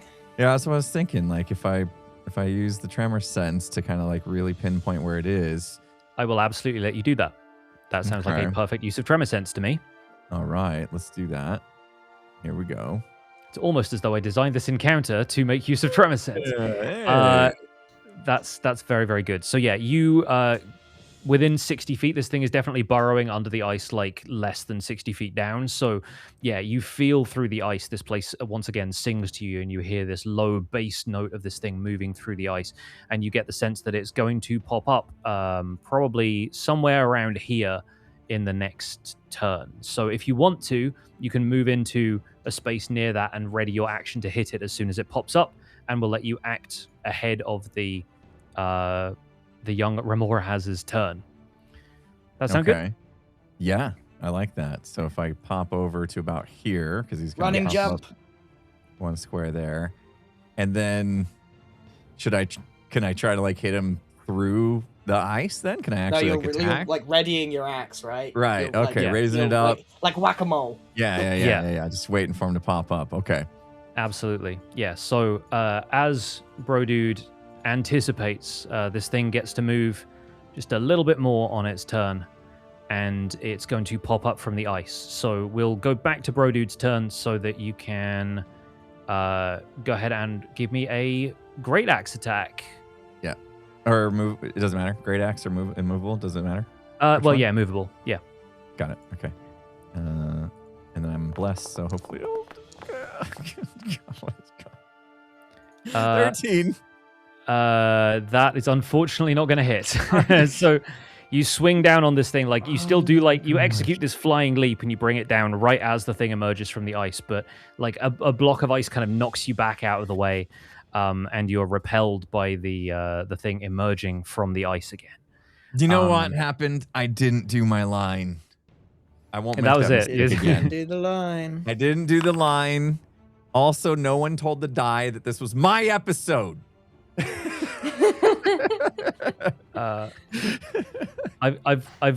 done the rude DM thing, and I've gone ahead and rolled this thing. Do we want to use Mr. Wizard's portent roll for this? Because it's about to get attack. we have a 7 on a portent roll. Yeah, save it. Save it. Scar, do it. Save me, Wizzy, save me. I'm in danger.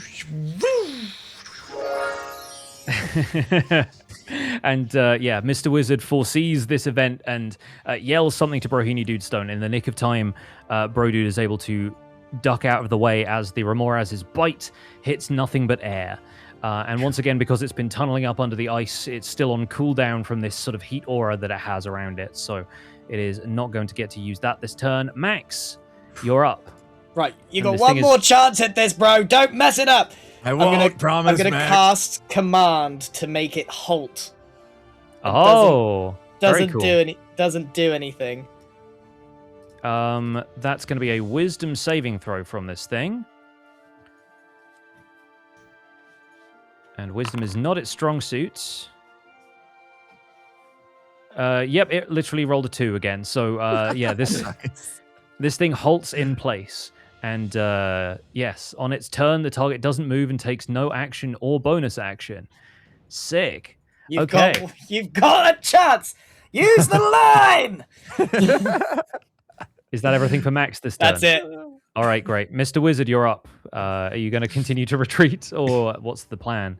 Is there anything I can shoot at it? Oh my god. You could try a Ray of Frost now it's back on the surface. All right, yeah, I should just throw a little something at it. All right, attack with, or wait, do I hit attack or?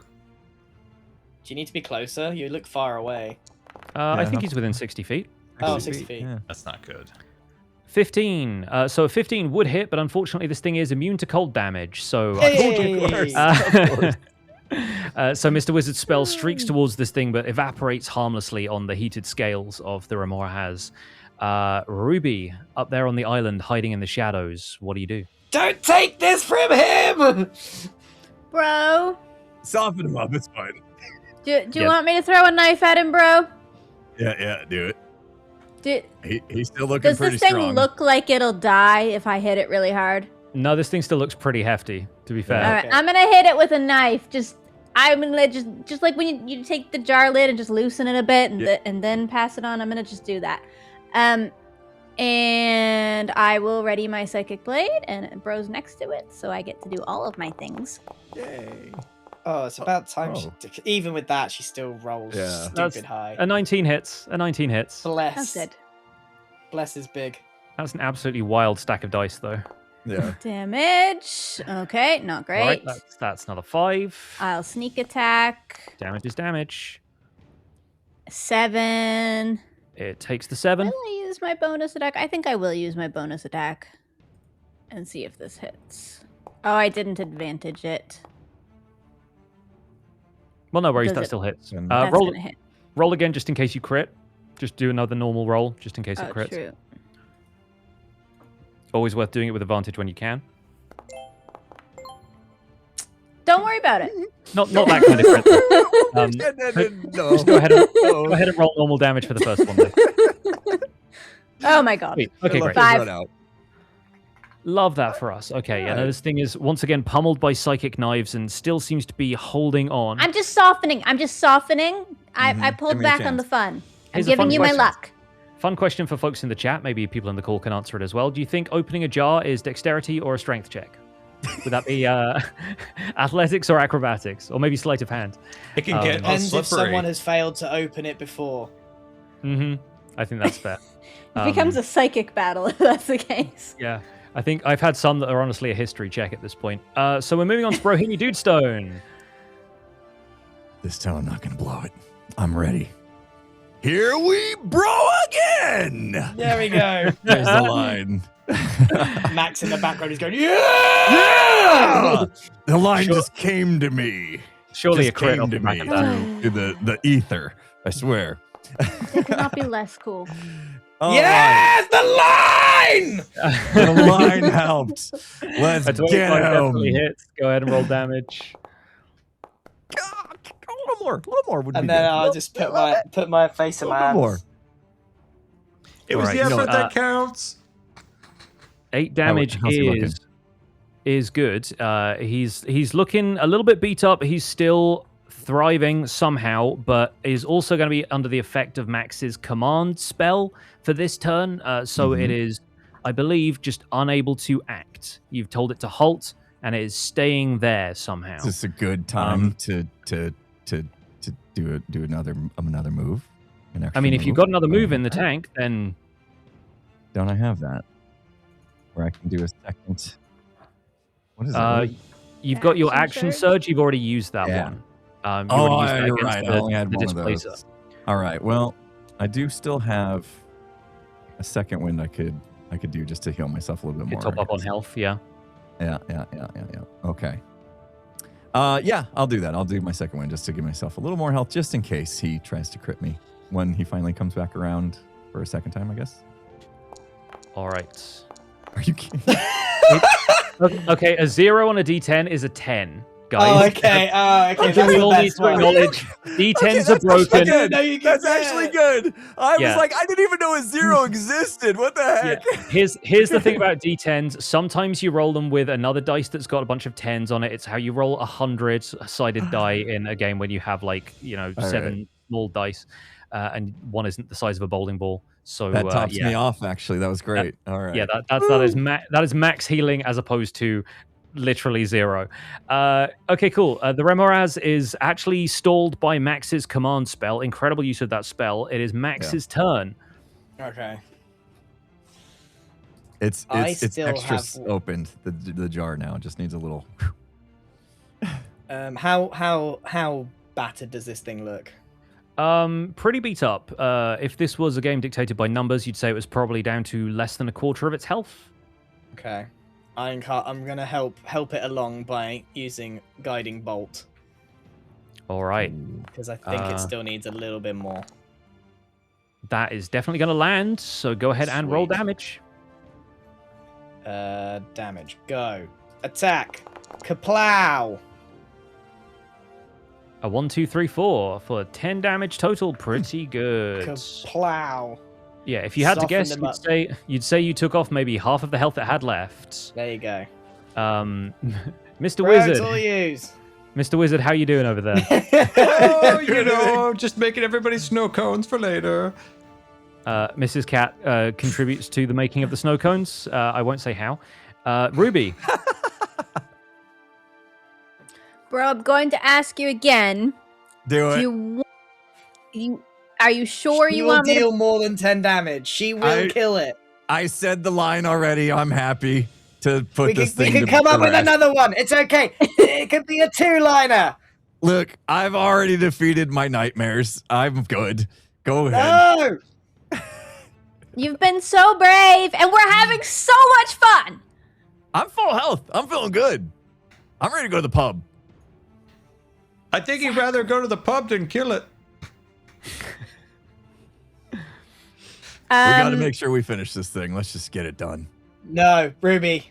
Max, he wants me to hit it, and I love putting knives in things and killing. And I them. want It's my more than thing. 0 I kill gold in my everything. pocket. It's my thing. I kill everything.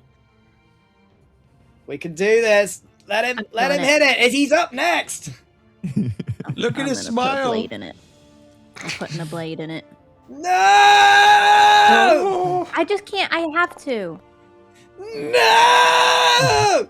Max has dropped to his knees at the sight of the kill being taken. that does hit.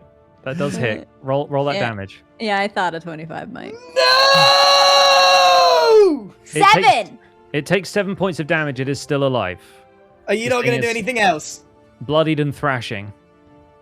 I'm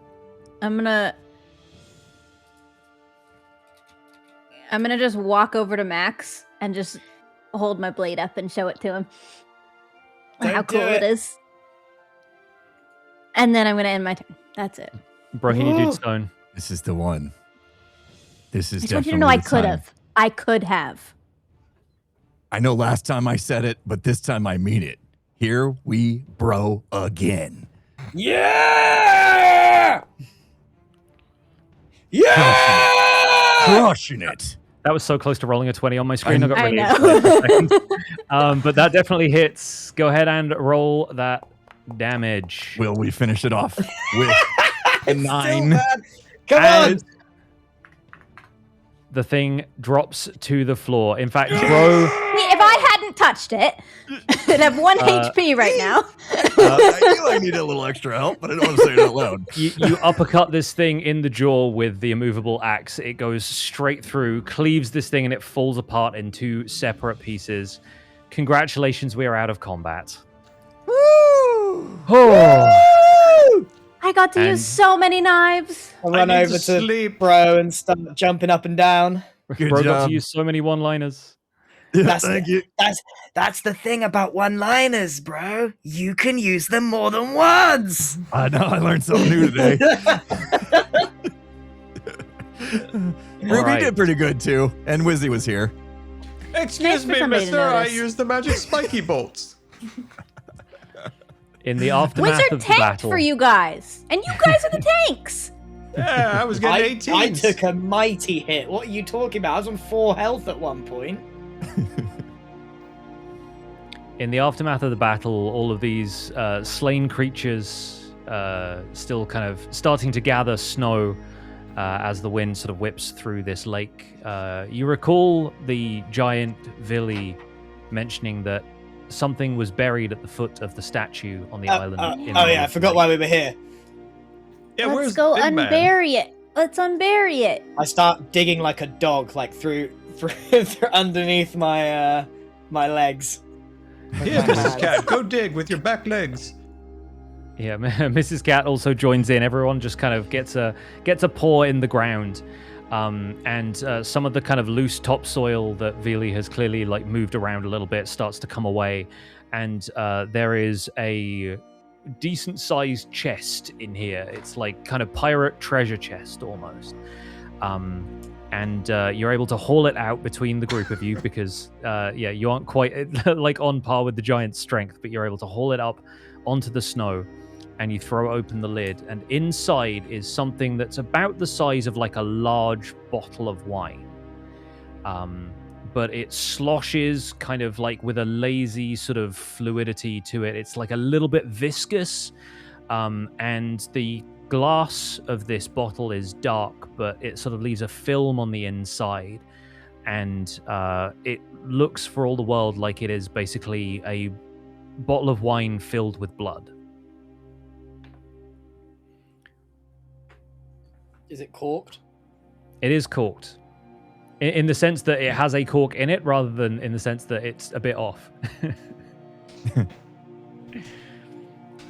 Now, how much would you judge me if I drank the blood? No. This is from the Lich, right? Yeah, well, maybe it's good. But Maybe you it didn't could be eat the super eyeball. You don't drink the blood. Max, can you give me a wisdom check? Not like a saving throw or anything, just like click on the wisdom stat at the top of your character sheet. Wisdom stat. This The word the letters whiz should be clickable. Is it? Oh, I there think it should is, I be. see it. Yeah, I yeah. see it.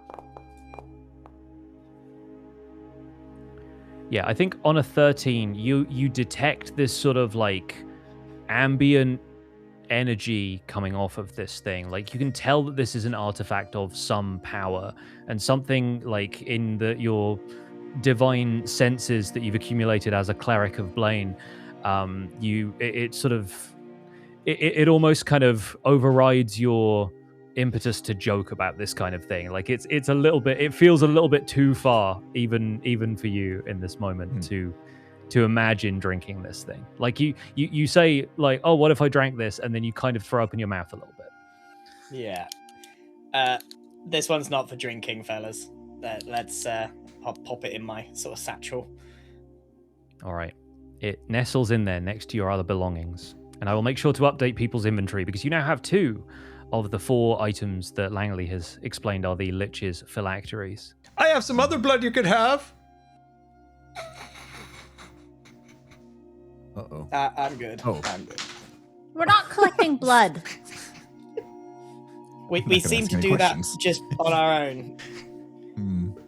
Yeah, seems so. I don't know about you, but I am shattered. We gotta go pick up Gret, because the giant... Oh, Gret! Oh, yeah, Gret! Forgot about that guy. Oh, he's probably doing the sheep things. Should Blimey. we let him keep coming with us, or should we kill him soon? No. He's an integral part of he's this group. great. He stays. But I like, love Gret. if we killed him, would you be mad? Kind of. Okay, I was just checking. I'm here or there. Is now a good time for ads? Because I'm running against the clock. Yeah, let's run some ads quickly, and then we'll do a quick sort of epilogue with Gret probably, and then we'll Thank be you. wrapping up the session there. I snoozed as long as I could. Yeah, no, thank you. I appreciate it. There's a long combat. There's a lot going on It there. was a long combat. No, There's I'll nothing be to right loot, back. is there? There is nothing to loot except for this bottle of blood wine blood. Yeah, these creatures do not leave a great deal in the way of loot behind, but if that's going to be your wish for next time, then I will. More loot. Yes, I mean you do have a you have your necrotic Loot sword. I will goblin. make sure to get that figured out between You could sessions try to as steal well. from the wizard. It's great loot. His Viola's little vial of blood. I got a blood. I got spoon. I got a worm. What else do I have? I think that's it. Yeah, it's a vial of blood, a spoon engraved with the letter M. I think. Yeah. We decided the M stood for Mister. I think. It That was. body, loot that body. I love that short so much. Every time it comes across my Yeah. feed. There was like a worm in a jar or a box. There's There's a worm worm in a box. That's a William worm the with two heads. Great. That's William the a Great. worm- oh, yeah, a worm with 2 heads and an earring that has a single teardrop inside of it. It's like a teardrop-shaped earring that actually contains a single tear. The trinket table is wild, man. The trinket table has some really cool stuff going on. Yeah, that's the sum total of stuff you have stolen from Mr. Wizard thus far. I like that you just occasionally just shake down your companions and like. Yeah. We're supposed to be I do friends. plan to tell him. Mr. Wizard is like the coin-operated like Gachapon machine. You never know quite what you're going to get out of the. As a breaking of the fourth wall, my plan is to tell him. Hell yeah! Maybe when it's my turn. I like when these character moments can come back around. Did my ads not play? Mine played. Mine are Because done. it's still counting down. I'm just gonna snooze them. Oh, weird. I think mine are done if they ever happened at all. Maybe it didn't update. They did play. It's still counting down 3 minutes, so I'm just gonna snooze them. Okay, that only snoozes it for 5 minutes. All right, we have a tiny amount of respite. I hate the ad system on this thing. All right, cool. Yeah, if we're ready to just do a quick epilogue. Yeah. Ready. Impulse is muted. I'm just making sure. What's our dwarven man doing? I'll get his attention, don't you worry. He looks like he's passionate about something. Do you think his gym light turned off? He's passionately crashing out. raving about. Does he not know I he's think muted? I think he's saying it won't unmute. It's It's difficult to lip read when he's. Read. There you go. Oh, I hear you're you. back. You're back. What happened? Dude, I clicked the mute button 20 times. It wouldn't unmute. it was quite difficult to lip read with the beard, but somehow we managed it. So, anyway, you guys get back to the campfire. Gret is still in his sheep costume, and is laughing at something Vili is saying, and Vili is laughing along as well. And you find the two of them seemingly deeply enjoying each other's company. And Gret turns around and says, "Hey, y'all get what y'all looking for?" Gret, I didn't know you spoke giant. What's this? I don't. He What- just what? seemed like a good dude. I laugh when he says something funny, and it all sounds funny to me. So we've been laughing this whole time. We can't I kill love you, Grit, Gret. by the way, everyone. Remember that. Yeah, we got it. We got the thing. Oh, y'all got the thing? Okay. I guess we continue north from here. Yeah. Okay, if we have a little rest. Should we tell Well- the giant? Yeah. Yeah, he's probably Billy. wondering what happened to us. Billy. Oh. Say hello again. Yeah, Oh, I'll do it young for you. boy. I'll do it. Chest blood. beating. Show him Chest the beat, blood. Max. Chest beat. Young one, you have defeated the beast below the ice, Paholainen. Yeah, could have used your help. Would have been a little Mm. easier. This thing always a trouble, always burrow, always evade me. And the one with claws that is here and not there. Could have kicked it. You got big old feet. Sometimes these things, they evade the kicks. So Nah, no matter. We took care of it. You could have told us what we were gonna have to deal with. You dealt with it all the same, Loistava. Do another chest beat, symbol of respect. He beats his chest twice. It sounds like, stone falling on stone. It's like Ah! this enormous crash, like a clap Can of we get thunder. this over with? All right. Bye, Billy. You will leave me be. Farewell, then. Enjoy the long road ahead. Billy, I will practiced. return. I practiced my giant. Ho, hey, ho, ho, ho. What We does should the go. tall human say? I Hold think he says over. bye. Yeah, he's just saying goodbye. We're gonna leave now. Fare thee well. Pleasure meeting you. And with Gus, Kong, Gret, the cart, and the four of you, plus Mrs. Cat riding alongside Mr. Wizard, you'll make your way out of the frozen crags and to the north where a stronghold awaits. And that is where we're going to wrap up today's session. That's your lot, folks. That's your day. And what a combat! All right, we I are did going hand to... everybody snow cones on the way out. No. Yes. Just and I tossed immediately mine immediately. throw it Max away. got a cherry flavored snow cone. Literally, Max he's like, is here, tucking here, in, we except all Max just is tucking in. chucked them. Bro got That's a the, lemon one. Yeah, great. Thanks. Ruby the got wagon. a grape one, and then there's a mysterious blueberry one that nobody really knows who is for, but it is for the man in the sky. And you leave behind various splodges of colorful snow, and yes, off you go to the next adventure here in Paradox. So we're going to do, as we usually do, stars and wishes to wrap up this session. So I'm going to go back to the intermission screen because it's nice and easy to do that. And from there, we can make a quick encounter so that everybody can roll initiative for me.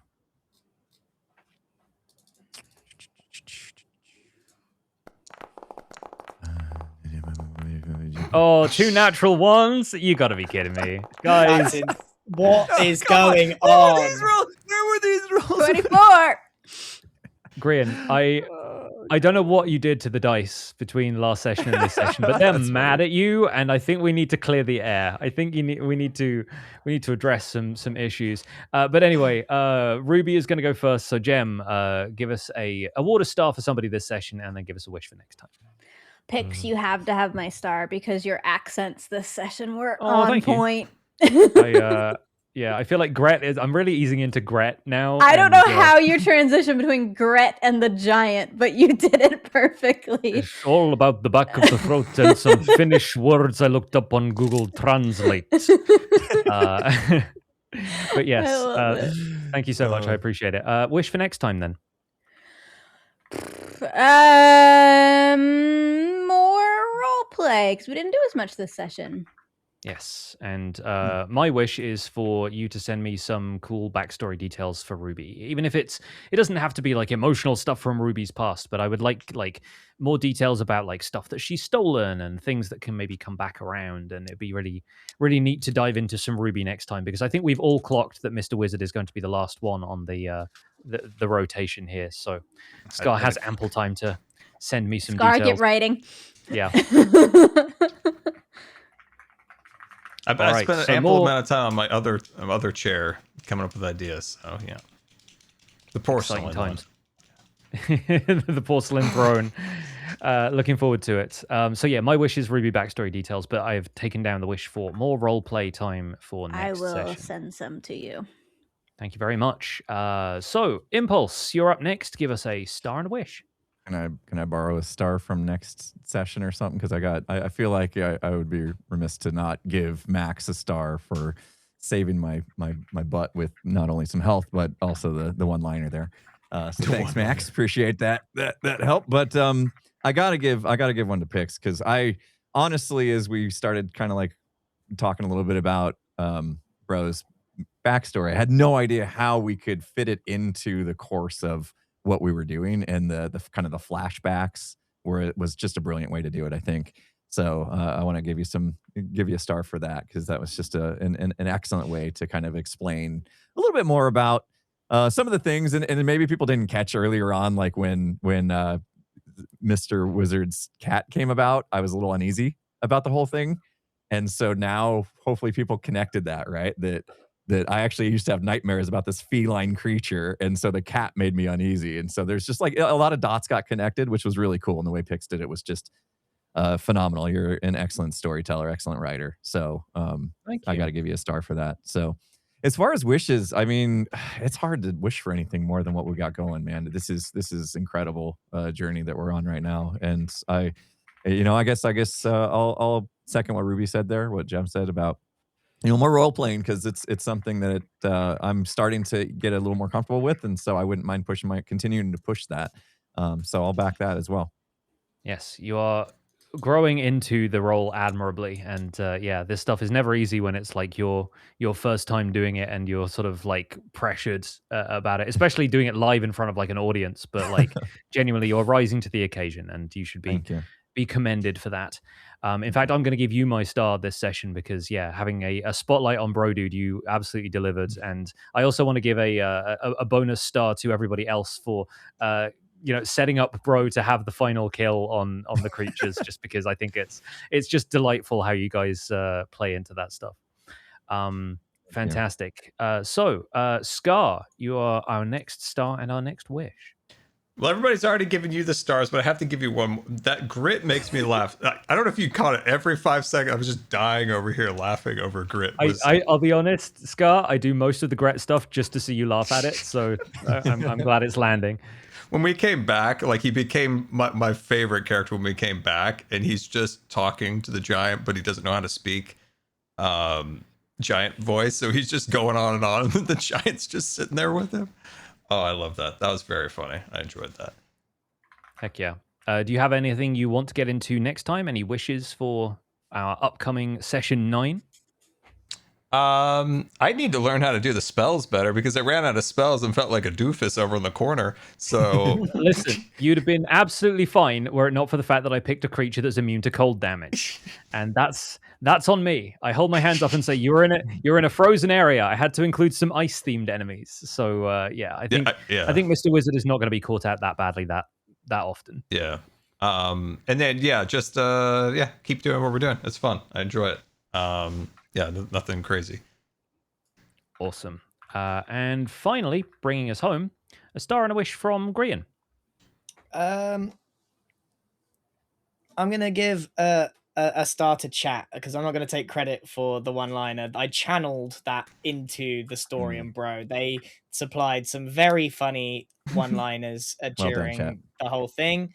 And it is very handy sometimes having someone who can think for you on the side, and you can just include some of the words that they're saying, and it works really well. So, star to chat. Thank you very much. Is that the first time chat's gotten a star? Well done, chat. Oh, they're participating. You've gone from potentially backseating to fueling the comedy of GIGGS D&D. Yeah, I don't want to take credit for. We're training them. They're understanding. I was trying to, but I was trying to get it to impulse to use in some way. Love that.